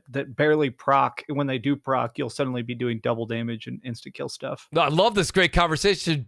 Jeff Grubb goes, just always get Poseidon's boons and you get slow-mo. He says your build will change each run. Just try to start with the weapon you're the most comfortable with and go for Athena and Ares boons since they are the best. Shout out to slow-mo. And then also Alvin, he says Divine Dash, which Divine Dash is very, very good, by the way, too. I think that's the one that heals when you dash or something like that, right? I thought I think it makes Divine Dash is the one that's the purple, the wine god. Isn't No, that? Oh, that's- gotcha. And I think that's the one where you restore a tiny bit of health right after you get hit if you dash or something. Yeah, the okay. game yeah, is amazing, period. Just shout out to Jeff Grubb. Love Jeff Grubb so much, man. That dude does Yes. crazy content He and really he sits does. on Twitter all day, probably neglecting the hell out of his kids, but I respect it. I absolutely man. do too. And you know what's funny? Jeff writes me a lot of times after the show. He goes, Mooch, I wanted to come on the show, but he's like, I'm on dad duty. What can I do? So shout out to Jeff for everything he does. I really do. I enjoy his takes. I really, really, truly do. Great podcast. Great guy. I do have a couple of super chats here that, and if I go on to the next topic, that we're going to leave some of these issues that the certain gentlemen here have left messages for, and we're not going to know what they're talking about. Magnum Visuals is responding to Relax Paul when he was saying about the whole he couch games on his PC. Magnum Visual says it's just not living roomable. So Magnum, I hear you. I think right. I like how he went with that. Relax Paul. Roomable. Relax Paul came back. He says there's no one on the panel to argue what you're saying about those numbers on Steam. Relax Paul. We're not. I think no one was really disputing that, Paul. And if I'm wrong, I apologize. I think Kev was just saying the numbers of what's out there versus, what people are playing top 5 games. If I have that wrong, Paul, I apologize. We moved on too fast. Oh no. Yeah, I think you got that right. Like I just pulled up Steam charts because Steam gives out. You can get them in real time. Who's playing what game right now? And I just read them off of Steam. Yeah, just speaking about Steam and the Halo stuff, like Kev, do you think, and for longevity purposes, do you think that Halo Infinite is going to have enough to pull people away from Master Chief Collection? Because those are the Not at better launch. Halos. Not at launch. Not at launch. I think we're gonna have another Sea of Thieves situation where it's not gonna be. It's people aren't gonna like it as much at launch, but then you look at it 2-3 years later, and they're gonna be like, "Oh my god, this is the most amazing thing ever." One of those things. Yeah, that's That what I'm wouldn't thinking. surprise me. And it's unfortunate that they're doing it to Halo. That's my problem with it. Like I wish Halo was more content complete and just like more division. Because every year, like when they do Halo, man, it is always like they lead with that. That's their golden ticket, and it's like It this should is be. it's pushing Remember party systems? That was built off of Halo 2. They created that whole party system that we play today. That was all just servers back in the day. And then Halo 2 kind of introduced this party system, stay with your team. Like, it was always innovative and pushing things. And I feel like to kind of scale it back and do this and to break it up, I just think it's not a good look for Halo. And well, you know what's funny though, Jez? You say that. I know. Again, it sounds like it's being really negative here, but I want to go back to what Kev said. That was interesting. It's the truth, though. He gave it. No, he said the Sea of Thieves effect. Microsoft, please. But I don't know if the Sea of Thieves thing is gonna. I mean, games constantly come out. These developers are trying to be ingenuitive and come up with new ways to have battle royales. Eventually, going to get stale. They're going to have new types of games. Can Halo come out with something 3-4 years? You think they can rest on their history and be 3-4 years until they can come out and be great? Well, so here's the weird thing about Sea of Thieves is that a lot of us kind of to poop on it because it did suck. I mean, it's so incomplete at launch. Sea of Thieves didn't even really have an ending. You just sailed in circles forever. And now it's this gigantic thing with Disney crossovers and stuff, which is crazy to think about. And in Microsoft's eyes, Sea of Thieves is a giant success. It's made them hundreds and hundreds of millions of dollars. It's one of the most streamed games a couple times there. It was breaking concurrent like viewer numbers and stuff. Yeah. So I feel like they're thinking the same thing of Halo of like, just put it out here so it has a release date and then we'll start working on it. Everybody takes a little 6-week vacation to recoup and spend time with their families and then finish this day one patch or whatever. Like, they don't see that as a failure the way we see that as a failure of like, man, this thing sure needs more polishing. They don't see it like that. Like cookie dough to them tastes as good as cookies. Dreamcast, I wonder though if Sea of Thieves was launched on Steam day one, because remember, it was launched on Steam as pretty much different than way it launched on Windows 10 store. It was on PC for 3 years or 2 years before it even launched Steam. It got 3 years. So it got a lot of its it was probably the game it should have been at launch when it hit Steam, and that's where it really blew up. It blew up on Steam. This is launching on Steam day one, so and again, I believe like is this gonna to them, and I don't think it's a benefit to us, but to them, they just look at it as a shell. We'll put it on the Steam, and we'll just inject content and add stuff, and we'll stay in the news. We'll say season 4's here and season 6, and add stuff, and to them, that's the plan for Halo. They said it's 10 years. It's just unfortunate for us that follow Halo and everything else. And I hope it doesn't affect the story too much. But like if they just basically just drop it going, oh, season 2, find out what the pilot or bootleg Joel, as I call him, what's his real name, because they haven't named him yet. And that's part of the story, I guess. What's his real name? But that's what they said. So. On that point, though, when we talk about it's a long game, what I've learned about gamers over the last decade, we put up with Battlefield 4.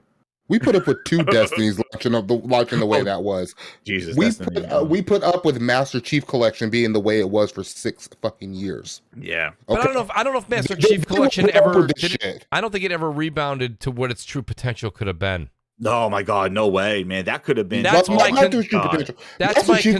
Kev. Like the greatest Xbox game. That'll be like the new Orange Box. That thing could have been like what Orange Box was. Yeah, like nobody would have said shit. You would never heard Xbox out no games, nothing like none of that crazy shit. If Master Chief Collection launched correctly. It's still awesome though. I that's my default game. I just jump on that. I love Master Chief Collection. I love Halo, and that's why it broke my heart because I love Halo, and like I and it's kind of like the same way with Gears. Like I'm so frustrated with Gears because they couldn't get 5 right. Yeah, well, don't get me started on Gears. I know trouble. The Gears 5 campaign. I know a lot of people didn't like it. I really enjoyed it. I liked it too. But the multiplayer, Hivebusters is excellent. Yeah. But the multiplayer, they could never get that national balancing right. I don't understand how it's the 6th Gears game. And, and maybe we give Judgment a little bit back because they went way left field with Judgment. Yeah. But the fifth mainline Gears game, you still can't get the national right? I mean, you got it right in the first 3 games. Let me do this, guys, because I do want to there's a couple more topics I've got to hit tonight, and especially now that Jez has joined us. I had one here we were going to discuss anyways, but I want to get one that Jez is going to jump all over. But I do have the great Sir X-Man here. He says, Unreal Tournament games, the best capture the flags.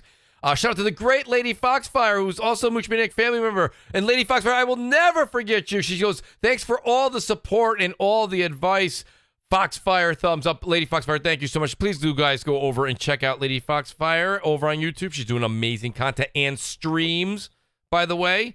She's doing more than Mooch. She's going to be my motivation. Thank you, Lady Foxfire. Truly appreciate that. And then Phil, DVG, he says, next they'll say it has less maps than Halo Wars 2. So he's getting a quick little jab in there. But yeah, when it comes down to it, I do have this next topic, and I can't wait to hear what you guys got to say. By the way, please, guys, hit that like button, hit that subscribe button. If you would be so inclined, hit that join button and join the Mooch Maniac family members. But here, let me start with Jez. I'm going to get DC off the hot seat here for a second. Go to Jez. Hot seat. Jez, you did something, right? Jez, you did an entire show on this. Okay, don't tell me it's about the booty. Don't tell me it's about the booty. It's about the booty. Oh man, yeah. Friday night booty. This man's had to live his whole entire life. He had to go through high school with the name Booty. Come on now, let this man live. Well, anyways, he did do. Jez has been kind of on the search for Matt Booty for a while because he hasn't been in the airwaves. Which, by the way, I don't blame Jez for doing what he's been doing on Grind My Gears. But I will say, sometimes the best thing for an executive to do is not talk. But I will say this much, right? I will say this much. I understand. Matt Booty was on, I believe it was Kind of Funny. He did a interview with the cast there. And, Jez, I'll go to you first here. One of the things that he did, you quoted him, is he was very, very loud and proud about how they will be spending somewhat, and I'm paraphrasing here, folks. Microsoft and Xbox will be spending equal amounts of money that Sony does on their games. However, they won't necessarily have the same type of caliber. They'll be spending their money in different directions, multiplayer definitely focused, or maybe games as a service, or catering to their Game Pass crowd. But they're not going to be doing that same kind of caliber. So when you heard that, and Jez, by the way, if you have a better quote, I'm all ears. I know you have so many. You're like, let me see. I got a couple of tabs open here. He's going left and right. He goes, where the hell did I put that booty tab? I got, the booty tab. Right?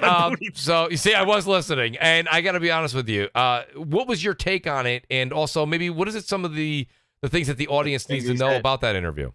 Yeah, so the couple of things in there, I did like what he did say, because he said something completely different than what Phil was like, we don't want to, but he kind of alluded that, we're not going to have our Uncharted and things like that, but he did acknowledge that the quality of their games, or the games that they're making are something that they definitely want to strive for with their studios.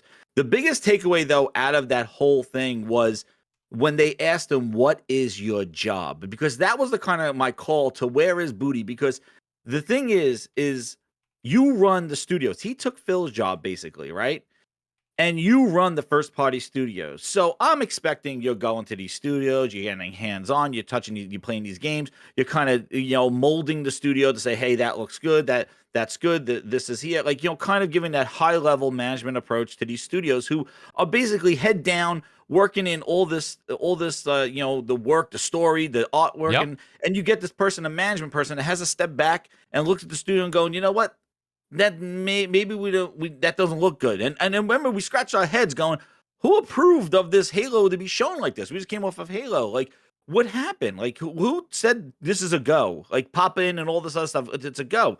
And the biggest thing that I took away from that, when they asked him what is his job, he's basically like, well, I just make sure things don't get in their way. Like, I just go by, wake up every day, and I go to Bonnie and see if there's anything in her way, and I just make sure things like run smooth for them. And like, I'm not there like trying to, we're a creative. We're not a creative led. We're production led. I like to make them a production led studio, sounding a lot like pumping out games for Game Pass, like a production led, because he seems like he's a very hands off. And that was something I remember you guys discussed tons of times on the show about this hands-off approach. Like, yes, they can make what they want, but we're not going to kind of do a Shuhei and kind of go into God of War going, this is not it, dude. Like, No. You're going to need to do something about this.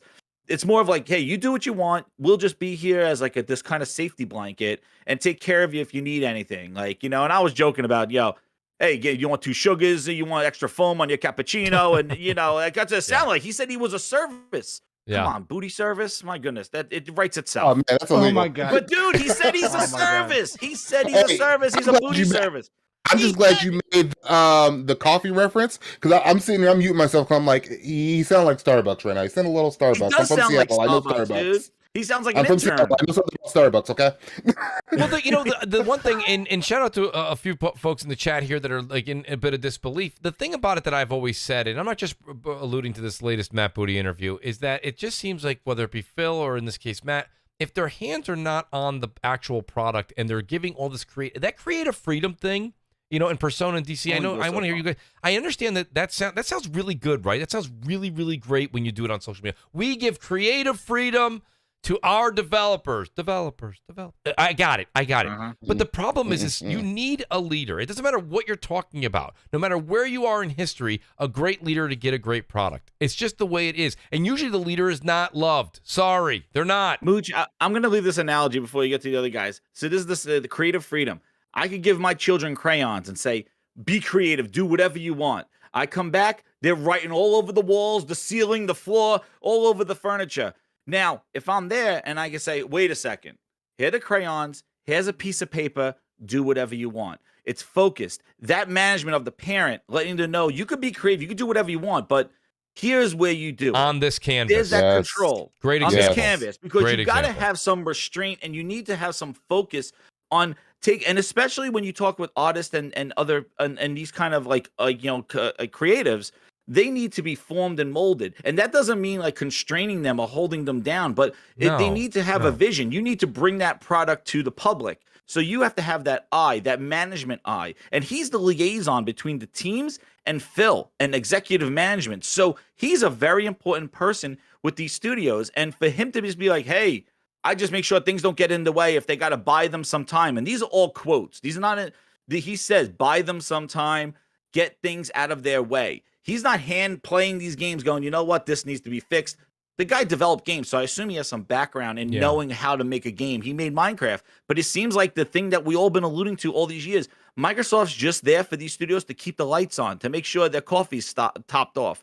Like, that's what it seems like, and this hands-off approach is yielding not yielding the quality that we come to expect. Then you look at Sony, and Herman's like, you know what? I played the games, and he has his chest open, his buttons undone. He's on the yacht. He's like, I want to go there. When Herman Holtz comes to the studios, their ass cheeks clench up because the guy's gonna like flip over tables. Like he's He's like, this is not good. I did it, and he comes over there like come on. Like, has anybody ever listen? Any of you guys that are listening to Jez right now, and you're like, I don't believe it. Okay, have you guys ever? If anyone's ever worked in a restaurant, have you ever met the owner of a restaurant? They're tough. Yeah. They are not friendly. Yeah. They're not Yeah, friendly. man. They might be friendly to you, the customer, but if I asked you, have you worked at a restaurant? I have. And let me tell you about those owners. They're tough. And they're I mean, some would even say mean. Like they're flat out mean. But guess what? It's not an easy business to run. 85% of restaurants fail in the first year. Okay? That's an unbelievable. Everyone loves statistics. Everyone's an accountant now. Everyone's an analyst. All right, you love your stats. There's a stat.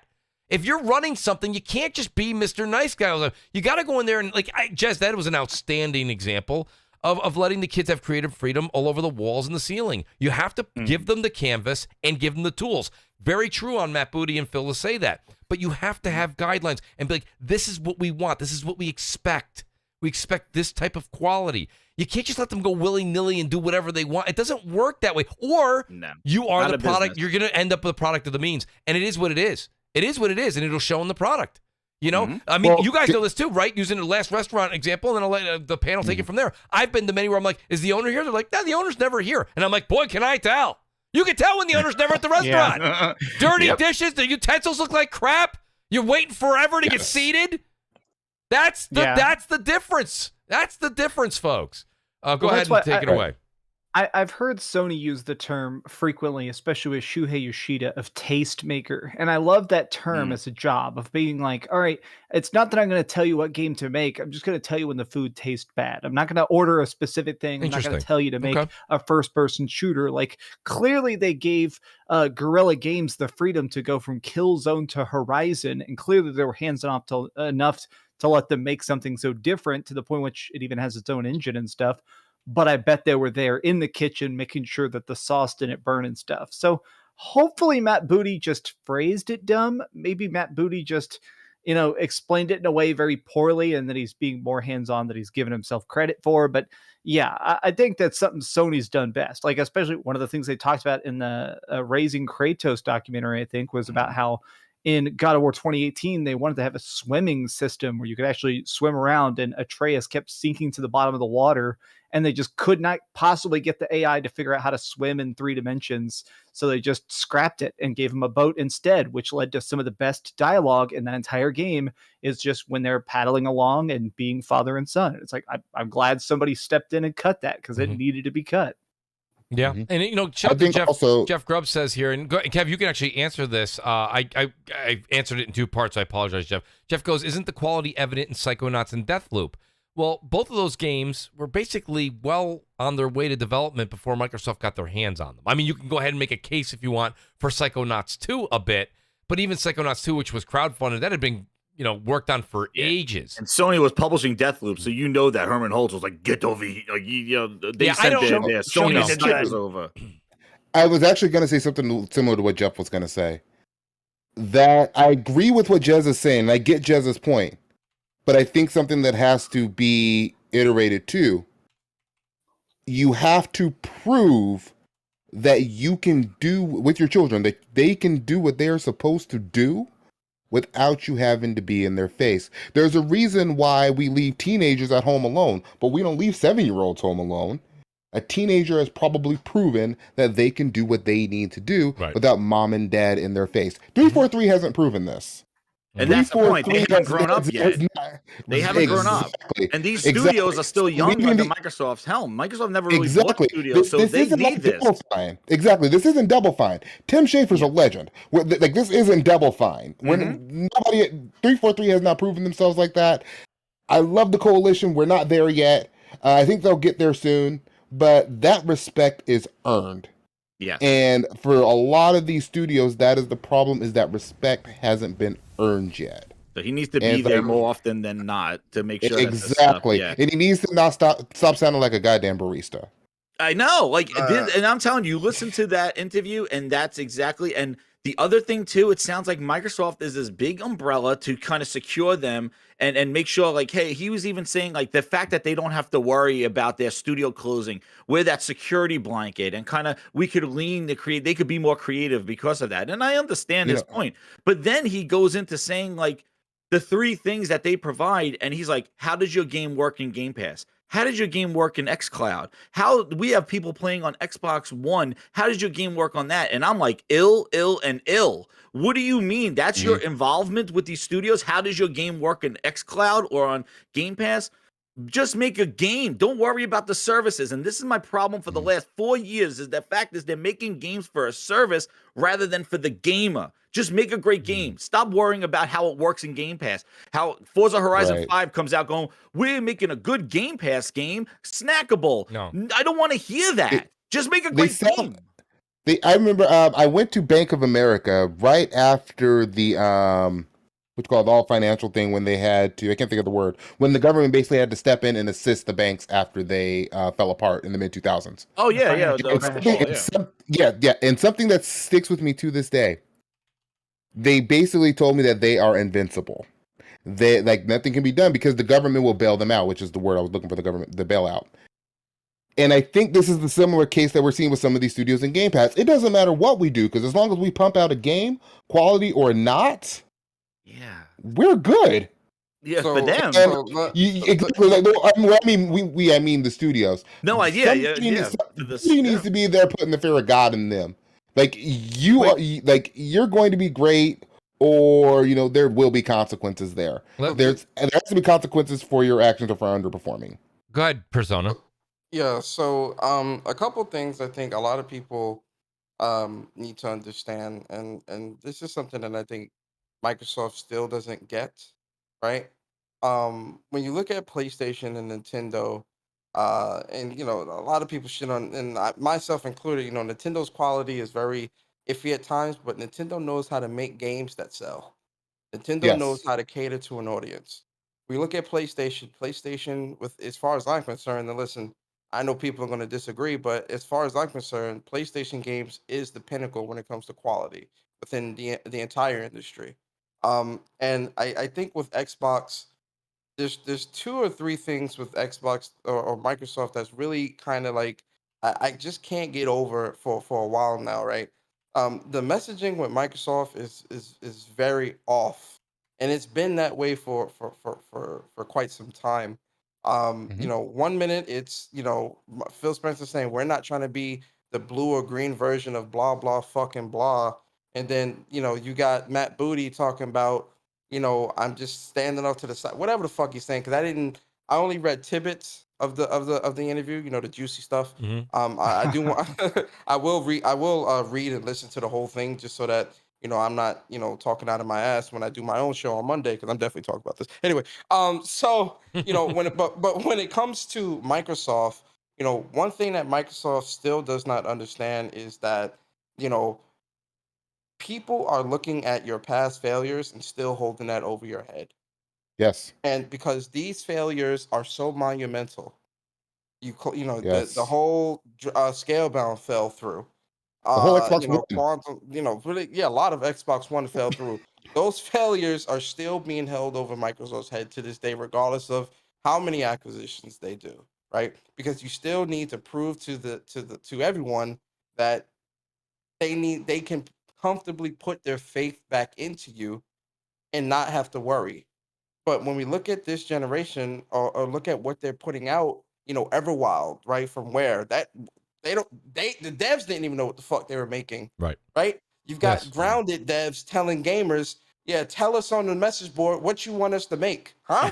What? What the fuck are you talking about, man? Yeah. Right? You got 343 that is just shitting all over the Halo franchise, as far as I'm concerned. You've got, thank God for Playground Games.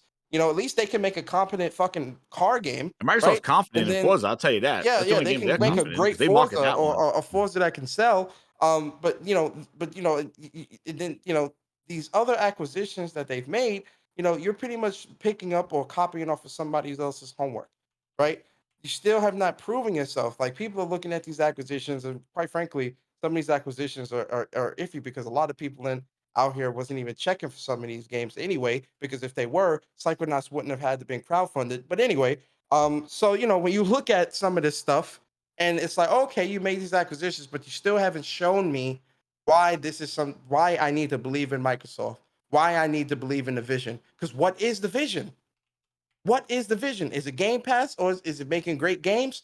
What is the vision? And Mhm. Microsoft is not clear with their messaging. And as far as I'm concerned, with Matt Booty, him and Phil Spencer need to have like a 3-hour Zoom call and really get their ducks in a row, because they both are saying entirely different things, and it's not being conveyed properly to the Mhm. general public. Right? Microsoft wants to, they want to put all their eggs in one basket with Game Pass. All right, fine. Okay. I'm tired of having that conversation as well. Fine. But you still need to make great games if you care to do that. And if that's not something you care to do, it definitely shows in your games and in the quality of what you've been putting out.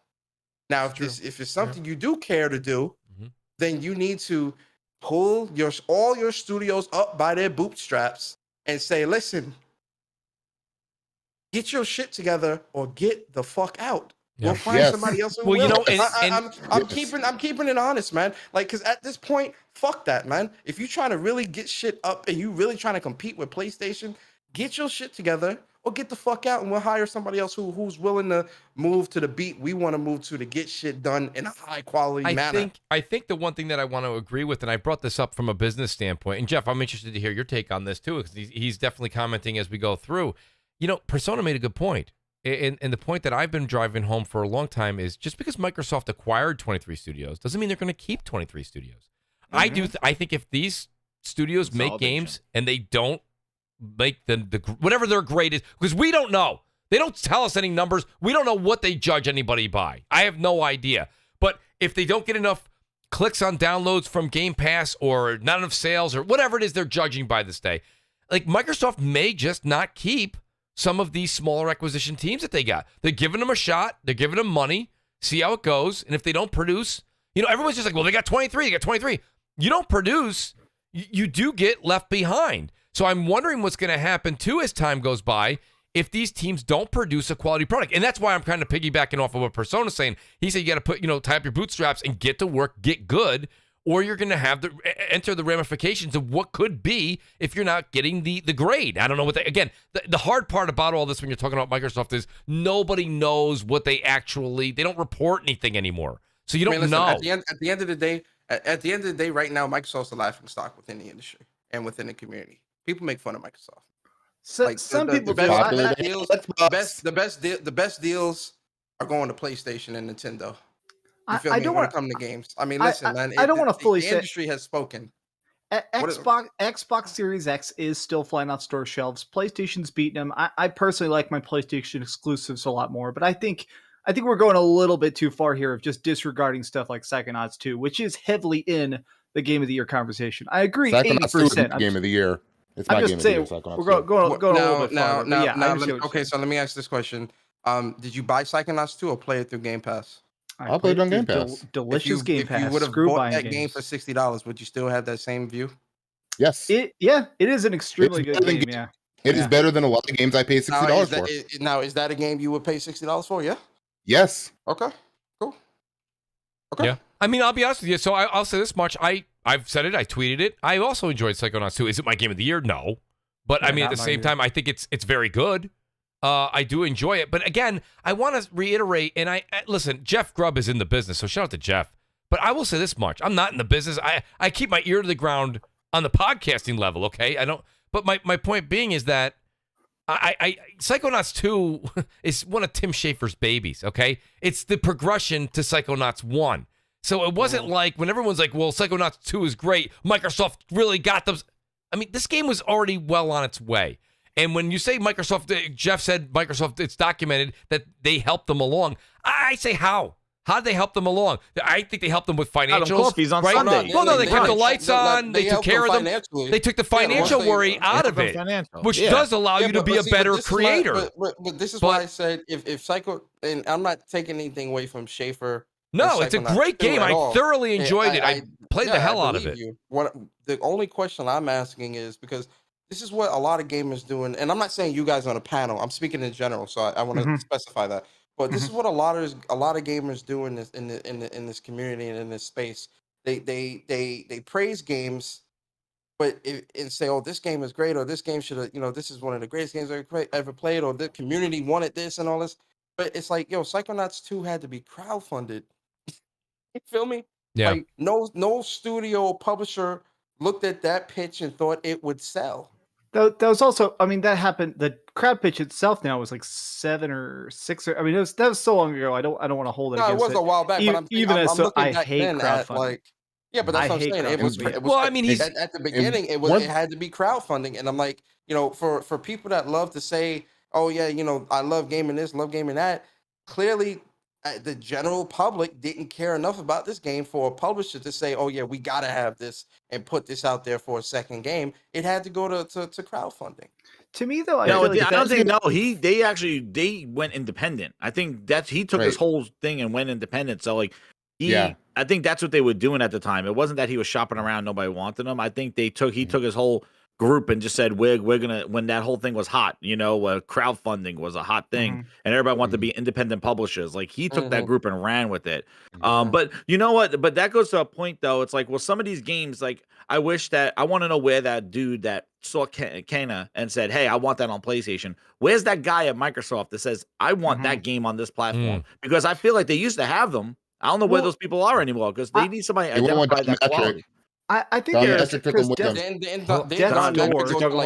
Zynga Games or something like that. Where did he went Zynga. Go ahead, DC. Yeah, DC's got it. I was going to say, I think they have that. And I want to say that I feel like that's actually a credit to Microsoft's point, the fact that they did swoop in there and make sure they owned Tim Schafer and put out Psychonauts on all platforms like that. That was a huge that guy's good. And I do think somebody at Microsoft has some taste, because think about things like Death's Door. They end up getting some sort of exclusivity. And Death's Door is probably the best indie game of the year besides Kn1ght, for sure. What exclusivity do they have?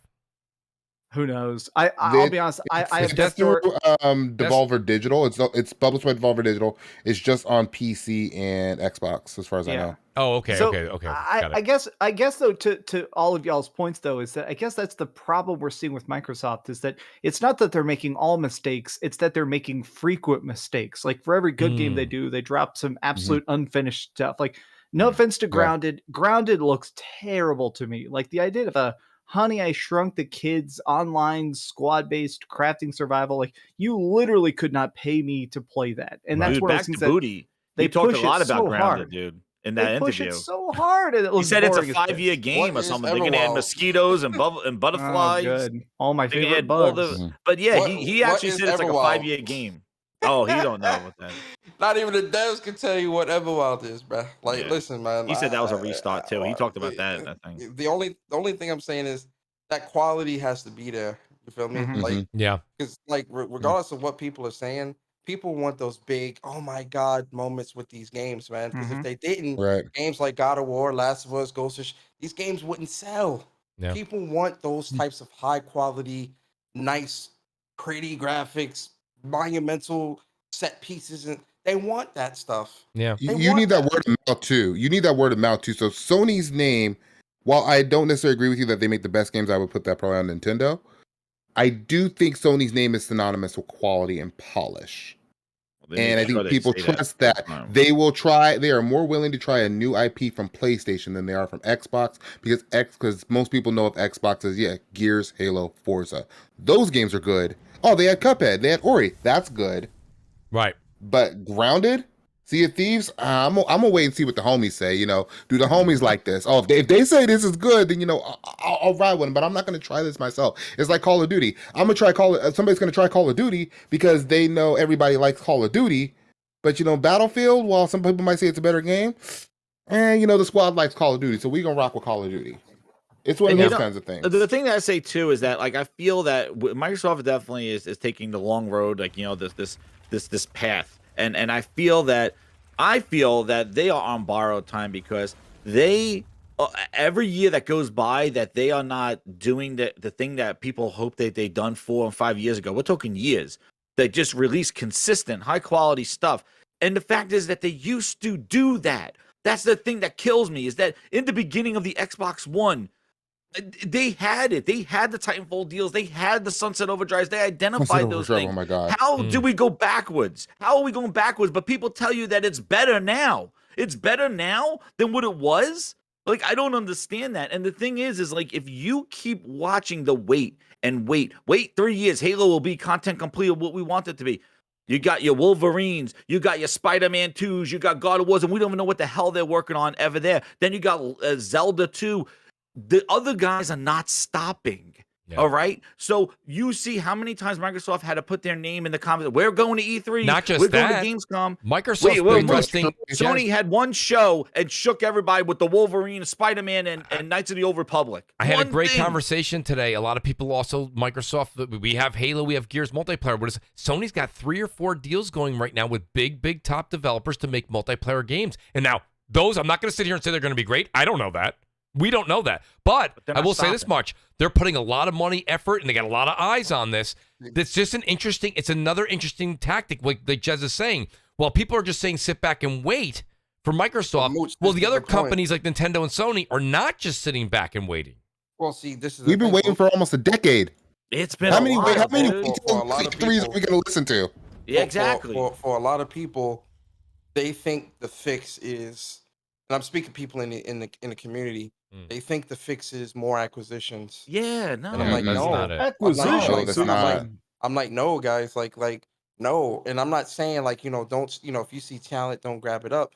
What I'm saying is an acquisition isn't going to fix the issue that Microsoft is having right now. Now, I'm not saying that Microsoft is not making strives to make things better. I want them to make things better.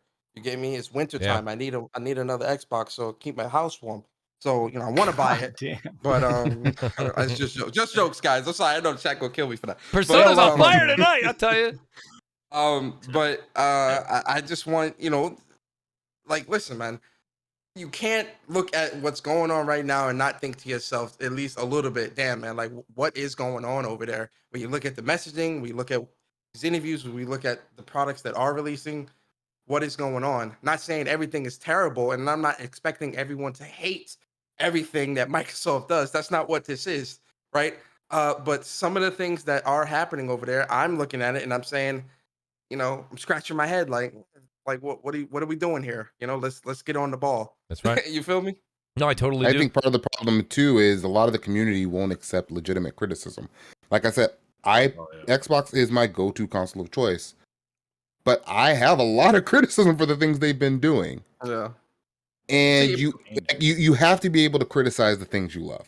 But see, but Kevin, it's different because it's not like, I can understand if someone's just like jumping on Twitter or jumping on a podcast where it's like, oh, fuck Xbox, fuck my, like, no. But if you have valid criticisms that you can back up with, well, that's it. Thank you, Persona. That's different, and I can respect that because listen, and Mooch, you watch me and Barry, so you can attest to this. I shit on PlayStation a lot. I get at PlayStation a lot about some of the things they do, because I don't agree with it, and that's just how it is. And I prefer PlayStation.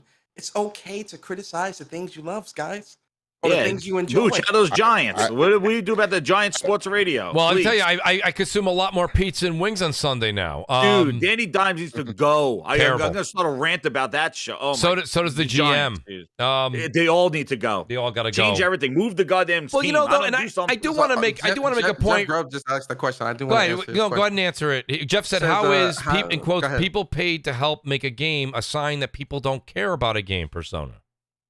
No. So what I'm saying is, the devs definitely do care about the game. I think, any dev that's creating something, they have to have some type of care in it, right?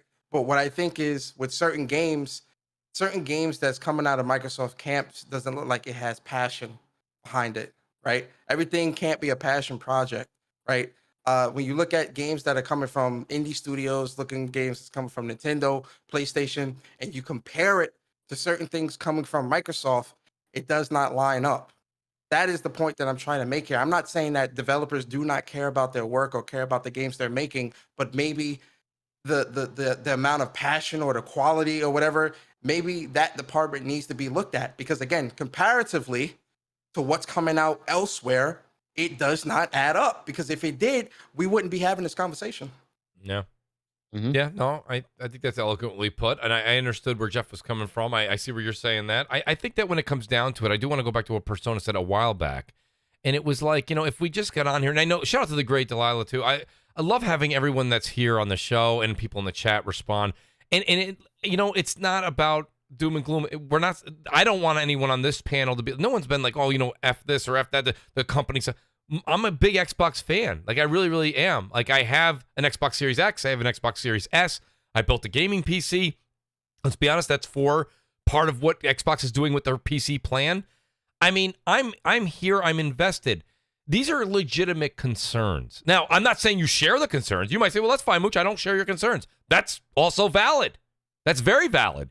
But a lot of times when it comes down to it, and people say, well, why are you harping on it week in and week out? Well, here we are, a full year after we bought our console, our Xbox Series X's and S's, and we're still waiting for that big game. I love Psychonauts 2. I think it's definitely in discussion for one of the greatest games of this year, but it's not game of the year material in my personal opinion. That's my opinion. I beat it. I loved it. I'd play it again. I thought it was the best tripped out experience you could ever get in a video game. I thought it was really well done. The writing was awesome. Mechanics were a bit clunky still, but that's okay. It is what it is. It's a smaller team.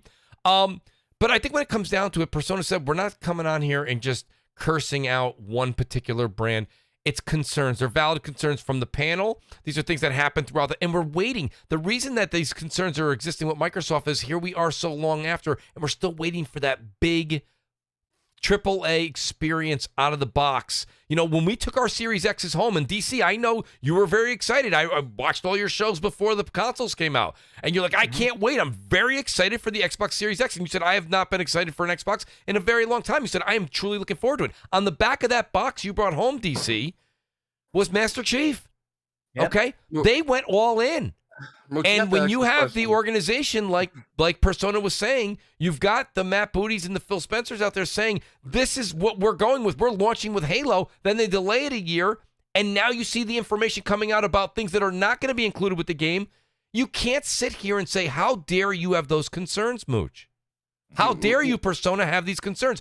This is a situation where until they prove that what they're doing is the right path and gamers are happy, that's the question. Sony's not really under the hot seat right now, because whether you like it or not, Demon Souls, Returnal, which is my game of the year, Returnal, Ratchet and Clank. Okay, I mean, it goes on and on. There's games that they've had to come out that are exclusive to their system that people dig, they like. And whether you didn't like it or not, they at least have something out there. You know, it's like when your teacher said to you when you're in school, why didn't you answer? And you're like, I didn't know the answer. But you didn't even put anything down. You left it blank? Like, I didn't try, right? Put something down. I'll give you partial credit. Microsoft handed in the test with nothing on the answer. Sony put something down. You might say it's not your cup of tea. You know what I say? I'm not arguing with you. I'm not arguing with you. I happen to like some of them. Some of them I didn't care for, but I liked some of them. But there's something on the paper. I give Sony partial credit. Microsoft's got to get that point out. Go ahead. Sorry about that, Persona. No, you good. You was on your rant, so I was listening. I enjoy it. Appreciate that. One thing you gotta ask, man, like with some of these people, I see a lot of people kind of mad at me in the chat. I love it, by the way. If we were shitting on PlayStation, would they have those same types of gripes of why is this podcast always shitting on Microsoft? And then if it's PlayStation we shitting on in their games, would those same people write in the chat, why are you always shitting on PlayStation? No, probably if the answer is no, then because listen, at the end of the day, man, I've talked about this on my show before, fans versus enablers, right? An enabler is someone that will, oh, yeah, you're good. Go ahead, girl, eat that chocolate cake. Go ahead, girl, keep eating. Go ahead, girl. Don't worry, you a size 50, but it's all right, girl. Keep on eating. That's an enabler. No regard for your health, no regard for anything. A fan or a friend is gonna say, maybe you shouldn't go for seconds. Aren't you trying to lose weight? Maybe you shouldn't go for thirds. Maybe you should walk a little more. Maybe you should hit the gym. Maybe you should drink more water. Right? A fan is gonna acknowledge the good, but speak on the bad. Because you can't just only talk on the good and not speak on the bad.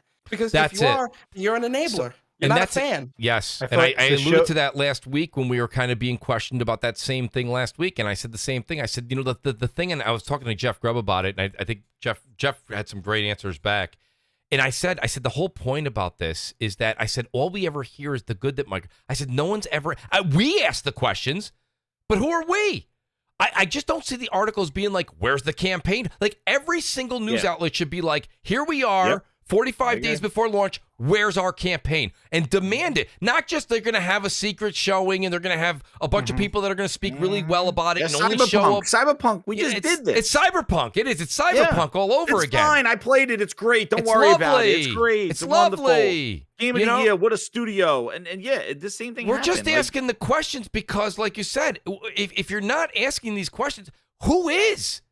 Like, I don't see him anywhere. I don't ever see anything. I don't see articles. Where were the insiders telling us about Mixer shutting down? That's what I want to know. No, it was all good. It was all good news. Where were the insiders going, shit, get your account away. They're shutting this shit down now. Like, where were the insiders about, hey, Halo's in trouble? Where are the insiders about that? No, it's fine. Trust me. No. I'm sick. And this is one thing here goes my rant. I did a lot of videos I am about sick. No, I'm not saying. I am tired of rumors and leaks and insiders, and this is how and this is what coats the Microsoft story. Look at what they're showing. Look at what they're doing. That's what I judge on. I don't want to do rumors and speculation. I hear this, I saw this, this person told me this in an Xbox party chat. No, that's the stuff that just coats the issues. Where are the games? They showed titles, they had E3. Where is the gameplay? Then you find out they're in pre-production. Then you get a leaked photo of Redfall. Like, why is this leaks and stuff? Why Microsoft? It's their fault. They need to get in front of this, and they need it by showing the games. Therefore, when you don't show the games and you find out, hey, Crave Assembly now is, what are they? The Crystal Dynamics is working with Perfect Dark, and it's like that's the update that I need, and I should be happy about this. You didn't show the game. Drew Murray left, and now we have no clue what's going on. And the next update is we're getting help. Another gentleman just left. Yeah. Just yesterday or the day before. We have not seen the game to prove us wrong, so the criticism is valid. That's the point. You talking about the initiative? The initiative. Yeah, the initiative. Yeah, That's the update we get. But that's the thing, man. When you see like a lot of that stuff, that's like, you know, 1 or 2 people, cool. Like that's no big deal, right? People leave. People leave all the time. I'm not going to make a big thing of that. No one's making a big deal. But like, it's when you see a trend, it's a steady thing. Yeah, it's a trend. It's definitely a trend. Now, listen, we haven't seen much of Perfect Dark yet, so you know, no one is going to. That's the problem. So so we're not going to judge. But what I'm saying is, you can't judge. We can't judge because we haven't seen anything, right? But all I'm saying is, on the outside looking at something like that, there may be some trouble at initiative, especially when it's fine. And that's fine. My insider told me it's fine. What? Well, listen. Show me the game. That's the problem. So show me the game. I'm going to say this much. I do want to get one more topic in. I'm going to just do a round table thing because it's 9 o'clock, and I do want to get everyone back to their games and enjoying their families. But shout out to Fark. Great name, by the way. Fark Kill, which is great. He says, Mooch, move on to the next topic. It's turned from Halo Infinite launch overview to Xbox bashing. I think you all had valid reasons and concerns to what was said about Halo, but other stuff going off topic. So, Fark, I want to say one thing. Thank you for at least understanding that we have brought a valid reason or concern of topic. I think the reason that you're hearing this concern and this nonstop issue being brought up on a few different shows is because we don't have, there's no answers. And anytime you ask, people are like, next subject. Don't talk about it. Everything's fine. Like, not everything is fine all the time. I'm sorry, guys. It's not always fine. But I do want to say shout out to Fark because I do appreciate what he's saying. I do want to move on to the next topic. Guys, these are things that you take from the show. You think about it for a bit, and then answer it yourself. And if you don't feel there's a problem, that's fine. But at least we're discussing it because nobody else is. I do have a couple of super chats here, though. Shout out to the great Sir X-Man. He says, Xbox and leave a Steve Ballmer type. Get it done. I think Sir X-Man's missing Steve Ballmer. JudaZuk, he says, sorry, still do not get why people hype up Psychonauts 2. I played it, finished it, got all the achievements. I still think the game sucked badly. No, JudaZuk, I'll tell you, I did not get all the achievements. I think I have like high 600s. But I'll tell you this much. Great game. If it's not your bag, it's not your bag. But I wouldn't say it sucked. I got to be honest with you. I had a lot of great laughs while playing that game. I thought the music, the writing, and definitely the visuals were trippy as hell. Wish I played it back in the old college days, you know what I'm saying? But nonetheless, Sergeant Salty Nuts is here. He says, sup, Mooch. Just got out of work. Quick thoughts on GTA Trilogy, which, by the way, while I read these other super chats, guys, I want everyone on the panel to think about this because that was a huge talking point today. I do want to get your points on that, please, before we go. Shout out to the Black Mamba. He says, I am subscribed. Thank you so much. That means so much to me. Thank you. Gamer O'Malley says, Halo Infinite feels like a train wreck in slow motion. We'll find out, Gamer. We got a couple of weeks till we find out, but we will, like Persona said, we haven't seen it yet, so we stress concern, but I'm not going to say it's a train wreck. I'm not going to say it's going to be bad. I can't wait to play Halo campaign. A lot of you guys that are haters out there, listen to what I'm saying. You only listen to the bad. You don't listen to the good. I'm very much looking forward to Halo campaign. And shout out to the great JudaZuk who's back. He said, we should not judge because we have not seen anything, ? Well, how about judging the fact that we have not seen anything? Well, that's the great JudaZuk goes ahead and throws out that. That's an excellent point. There you go. That's a great point. That's an excellent point because we are less than 2 months away. We have not seen campaign. We should, if this game was announced years ago, we should have seen this most recent E3. Yeah. I can understand. I am not accepting campaign footage any later at this point than November 15th, the 20th anniversary of Halo, the 20th anniversary of Xbox. That's where all the rumors are coming from.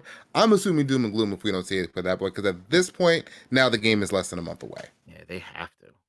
They have to do it by then. Like all this waiting. I love Xbox, but I'm tired of waiting. And you know, Like, that coming from the great glorious Kev that's concerning. Let me tell you guys something. Kev is an Xbox fan. This just in. So let me start. I'll start with DC and go right down the list. DC, you know, you did a video on it. and I really do like GTA. I'm not gonna sit here and tell you I love it and profess my love to it, but I'll be honest with you. I've always liked all the GTAs. I own all the GTAs. I do want this collection. I gotta be honest with you. Making it from the ground up and a remake of these 3 games and charging 60, 70, it's at $60, even 70 for a complete remake of these 3 games, you probably have my money. What I saw when I saw the screen do that transition and showed the prior to the new, is there work put in? Absolutely. Did it look more vibrant? Absolutely. But $60 for remasters and it looks like a little fresh coat of paint over it. I don't know. I know there's mechanical differences. They're saying they're going in there. I still bet it's clunky as all get out. But you still think that this is worth a $60 asking price, or is this a hold and buy on sale? So I'm going to buy it up front. I am a big classic GTA fan, more than 5. So these are my exact wheelhouse. These are the things I'm definitely most nostalgic for. I am having to buy this a little bit on faith, though, because, I mean, let's just face facts. Like, that trailer was not visually impressive for sure. That was kind of just a same game, new coat of paint. The weirdest thing is that I was excited about it. My video, a lot of people after I posted it were sending me screenshots that modders actually made more visually impressive versions of this game already, and they got hit by cease and desists like crazy by Rockstar, and now they're releasing a visually inferior product. So that's weird. But my biggest thing was just that it has updated controls. I'm hoping it plays good. I'm not sure if it's still going to be based on a lock-on system or what, because I recently replayed through all of Vice City, and let me tell you, as much as I love that game, the controls aged like milk. Yeah. So I'm optimistic but skeptical at once, for sure. Okay, so but you're and it's not fair. I sit here and I've got a panel here of people that have podcasts and they do streams and they have YouTube channels. So I know that sometimes some folks will be buying it, but what do you think now, Jez? Do you think you'll be buying this day one or at all?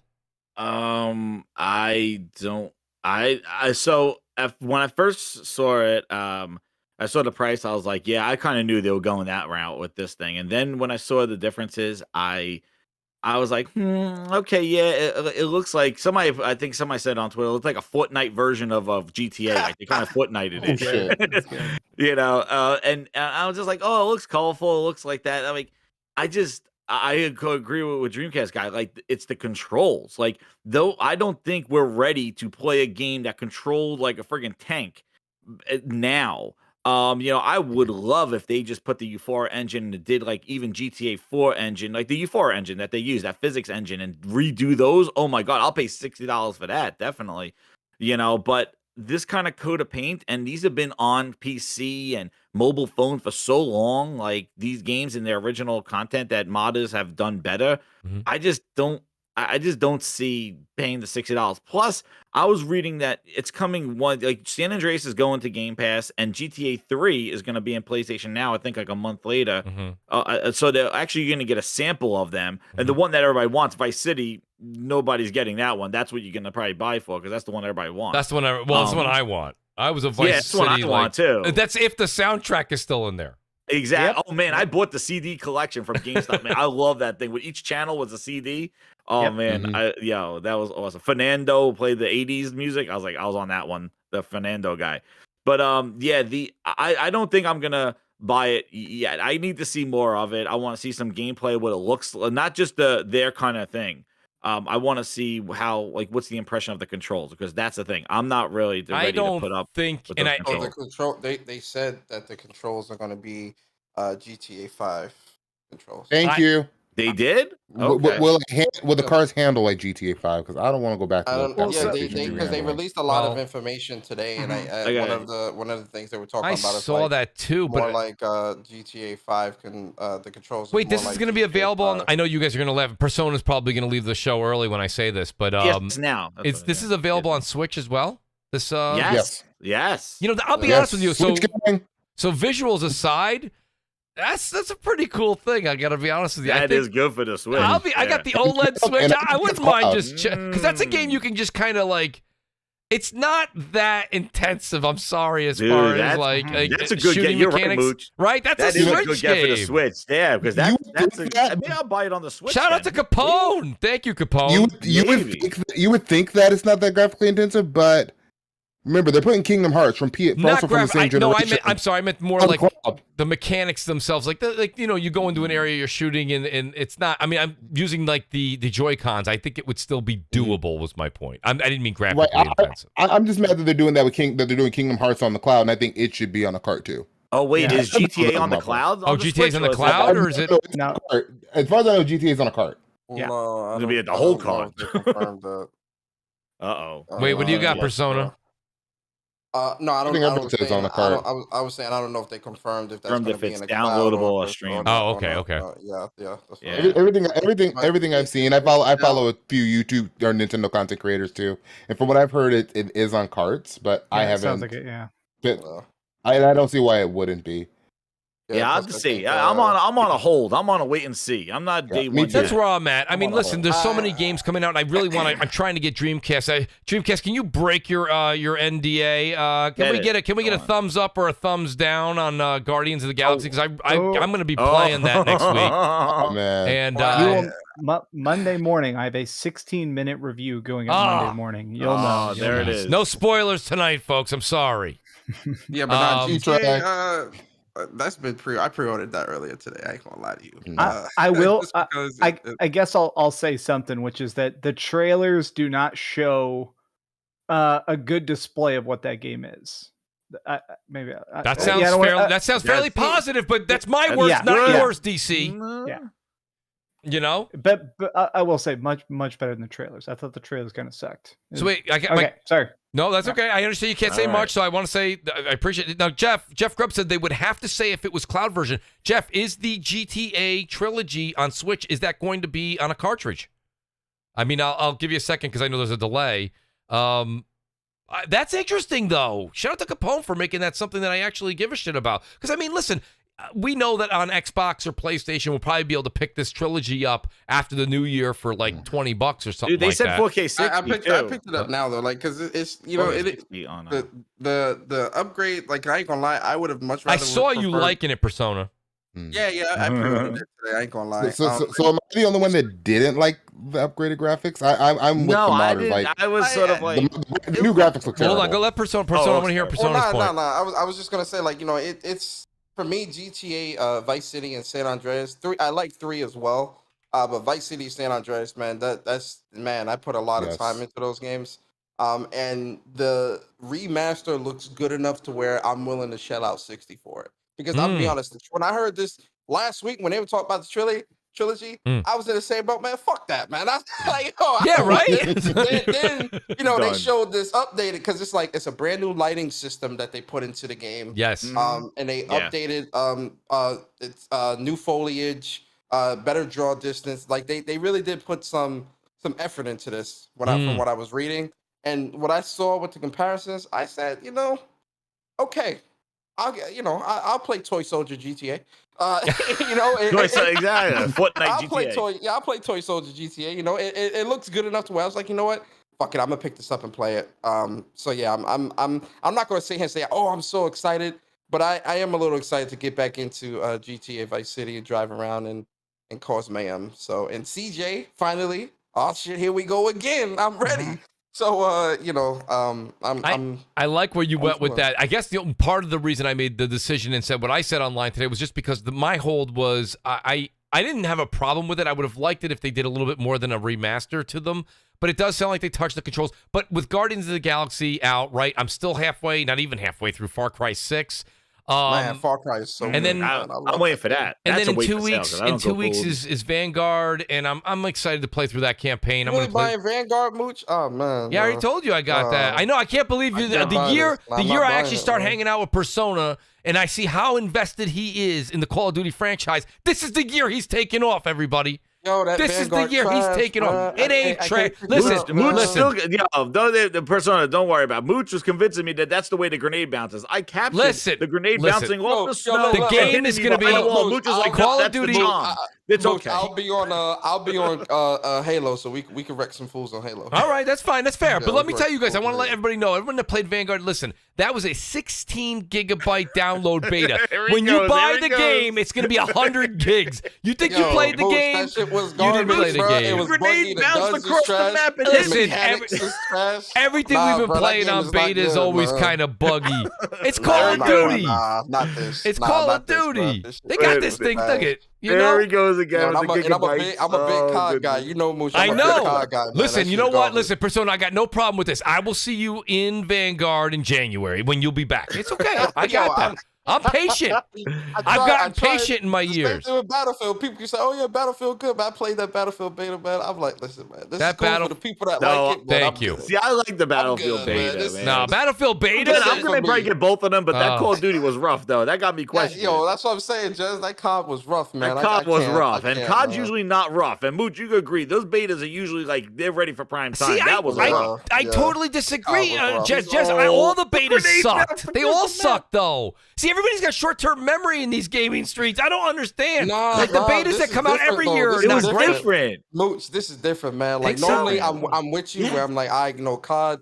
You know, a lot of people's criticisms with COD. I'm like, but this specific COD, man, I'm playing this, and I'm like, yo, The this blood is was not glitching, good, dude. man. Like This it was is not weird. Like good. that's Yeah, it not the wasn't good. typical don't- stuff. It was looked weird. Well, look, let me put it this way. I don't think that'll be the end product, but I will be honest with you guys. If it's that bad, I'll let you know. You're on Warzone anyway. You're not gonna be playing. I will be. I traditional will He be. wants that new map. No, he's right. So I will be you would not predominantly play on that traditional COD. There Warzone. you go. No, He's that gonna sucker us to that buy traditional Vanguard. COD He's gonna be in is trash. Warzone. Yo, There you go. let me- Let's hope Mooch got the SSD already installed for his PS5 because between Warzone Yeah. and Vanguard, You're right. you better have like a 4 terabyte Nah, SSD because listen, you ain't that's- seen that Hey, game. Listen, there. Mooch, people I just always got say- my console engineer degree from Twitter. So Oh, can you anything please- to help can you please install play that I soundbite? got you, bro. I'm a console I got you, engineer bro. too.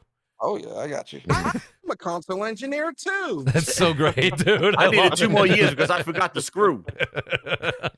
No, Kev's not wrong. I do have the Seagate 1 terabyte extender for the Xbox Series X, but I didn't buy it yet for the PlayStation. I was hoping that would be one of my Yo, buy that. one of the old Buy Christmas that. gifts, but I am going to be getting it absolutely without a doubt. Shout out to Gadget, says Vanguard Day 1. I'll see you there, Gadget. All right, guys, listen. I want these guys to be able to enjoy their families and play some video games this weekend. Let me go here in reverse order and say, first of all, thank you to the entire chat. Thank you. Great Sir X-Man, by the way, says, just realized something. Why aren't game developers remastering the games that we really want to play, like Twisted Metal, Burnout 3, Takedown 4? Oh, No, yes. Oh, Takedown, I mean, no for one wants Resistance. Twisted Metal. Y'all ain't even played Destruction All Stars. Cut the Man, cat. he said, Oh, cut the Twisted cat. Metal, Twisted Metal. The cat. I got cut the cat, man. What's it all stars? They don't want no Twisted Metal, man. That's bullshit. They ain't played Destruction All Stars. Come on, man. Yo, awesome. what a What a good great- Siphon filter. What a great chat here, guys. Guys, thank you for the super chat. Thank you for anybody who's a new Mooch Maniac fan member. I saw a bunch of you guys, Sergeant Salty Nuts, Lady Foxfire, who all re-up. Sir X, man, thank you guys so much. It really means the world to me. Let me go in reverse order and say thanks to Jez7780, who popped in. He saw the Mooch symbol in the air. He saw that M. He didn't know what was going on. He thought there was a crisis situation. He came over, and he definitely answered the call. So, Jez, thank you so much. Really appreciate what you do and on your channel as well. Let people know where they can find you. And next time, I'll give you a lot more time notice before I put the Mooch symbol in. No problem, man. I appreciate it. Yeah, I was sitting at the kitchen table, and then I looked outside, and I saw the M in the sky. I'm like, Yes. oh, shit, it's time. It's It's time. But so I thank you so much for the invite, and again, shout out to the panel. Hit that like button, everybody. You can follow me over at Jez7780. Mr. Grinds My Gears over on the YouTube.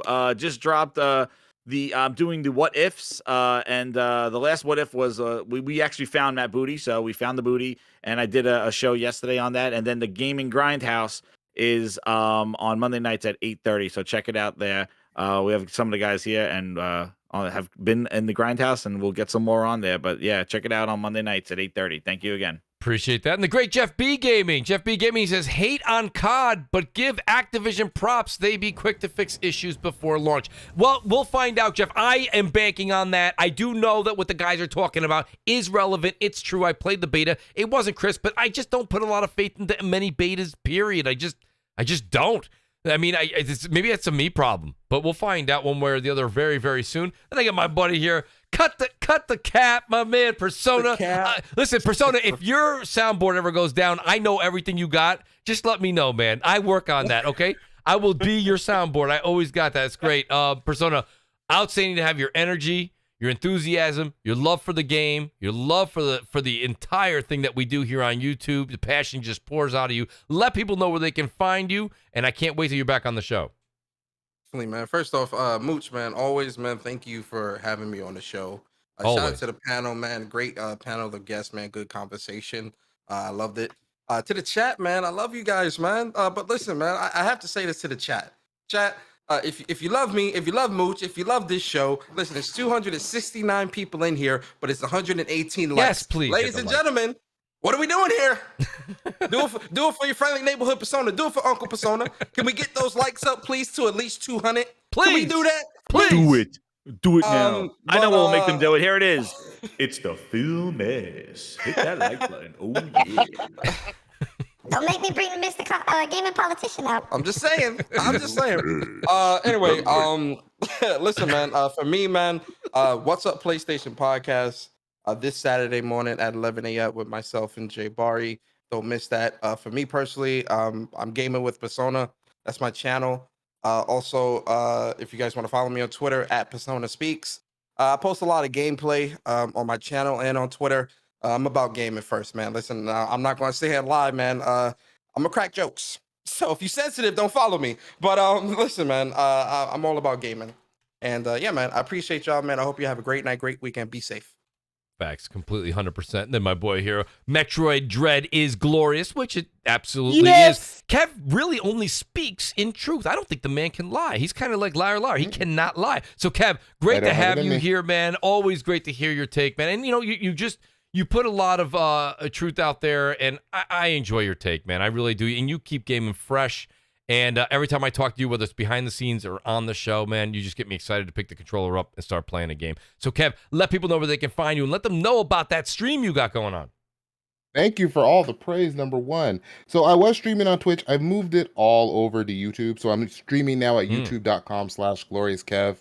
So yeah, and I'm mostly just about games. So most of what you'll get some takes from me. You'll get some commentaries from me. I'll talk about what's going on.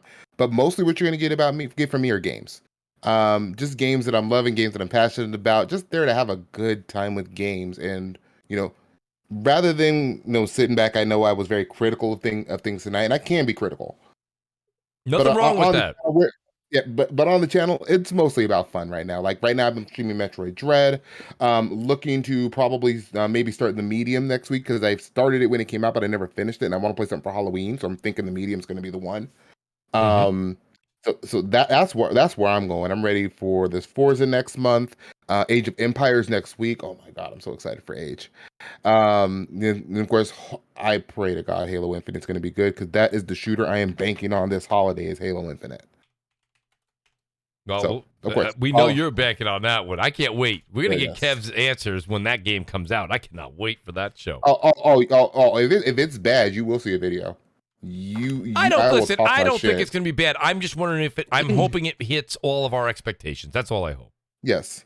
Okay. That's I want to know where the story goes because I want to follow it. I'm really interested in where the story goes too. Yeah, but also I had a great time with the panel. I threw everybody. That's Persona and Dreamcast guy I follow because I realized I wasn't following these guys before.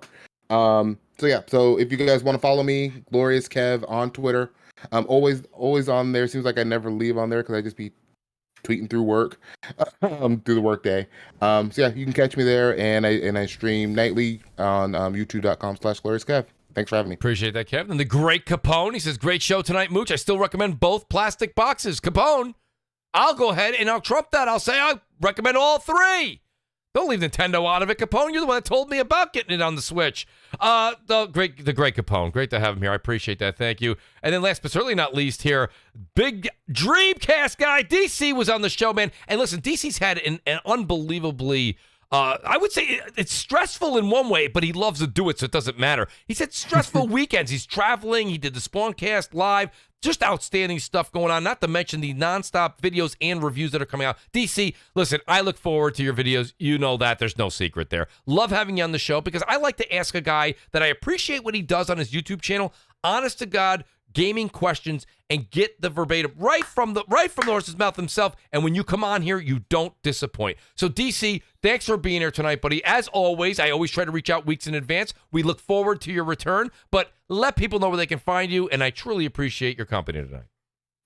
Just youtube.com/Dreamcast guy. Got a couple big reviews coming up on the channel. One of them involving Guardians. If you happen to be in the Dallas, Texas area, I'm also doing like a live show thing at Retropalooza in Arlington, Texas. So if you've ever wanted to ask me a question in person, I'll be down there all weekend. So that'll be fun. And I look forward to when I come back. It'll be a good time. Thank you, DC. Appreciate that. Couple quick plugs here, guys. Just so you know, Xbot 448. This is his Friday off. He was here last week. He's not here, but check him out on next podcast as well. And it's Xbot 448 everywhere. It's _crap gamer. He couldn't make it. He was out with the family tonight. He'll be back next week. And that's on Twitter. And it's Crap Gamer Reviews on YouTube. And BRAP, who wrote me halfway through, he's like, Mooch, we've got to go out to dinner. I'm not going to be able to make it. Basement Radio Arcade Podcast. And his podcasts are Wednesday night, 9 p.m.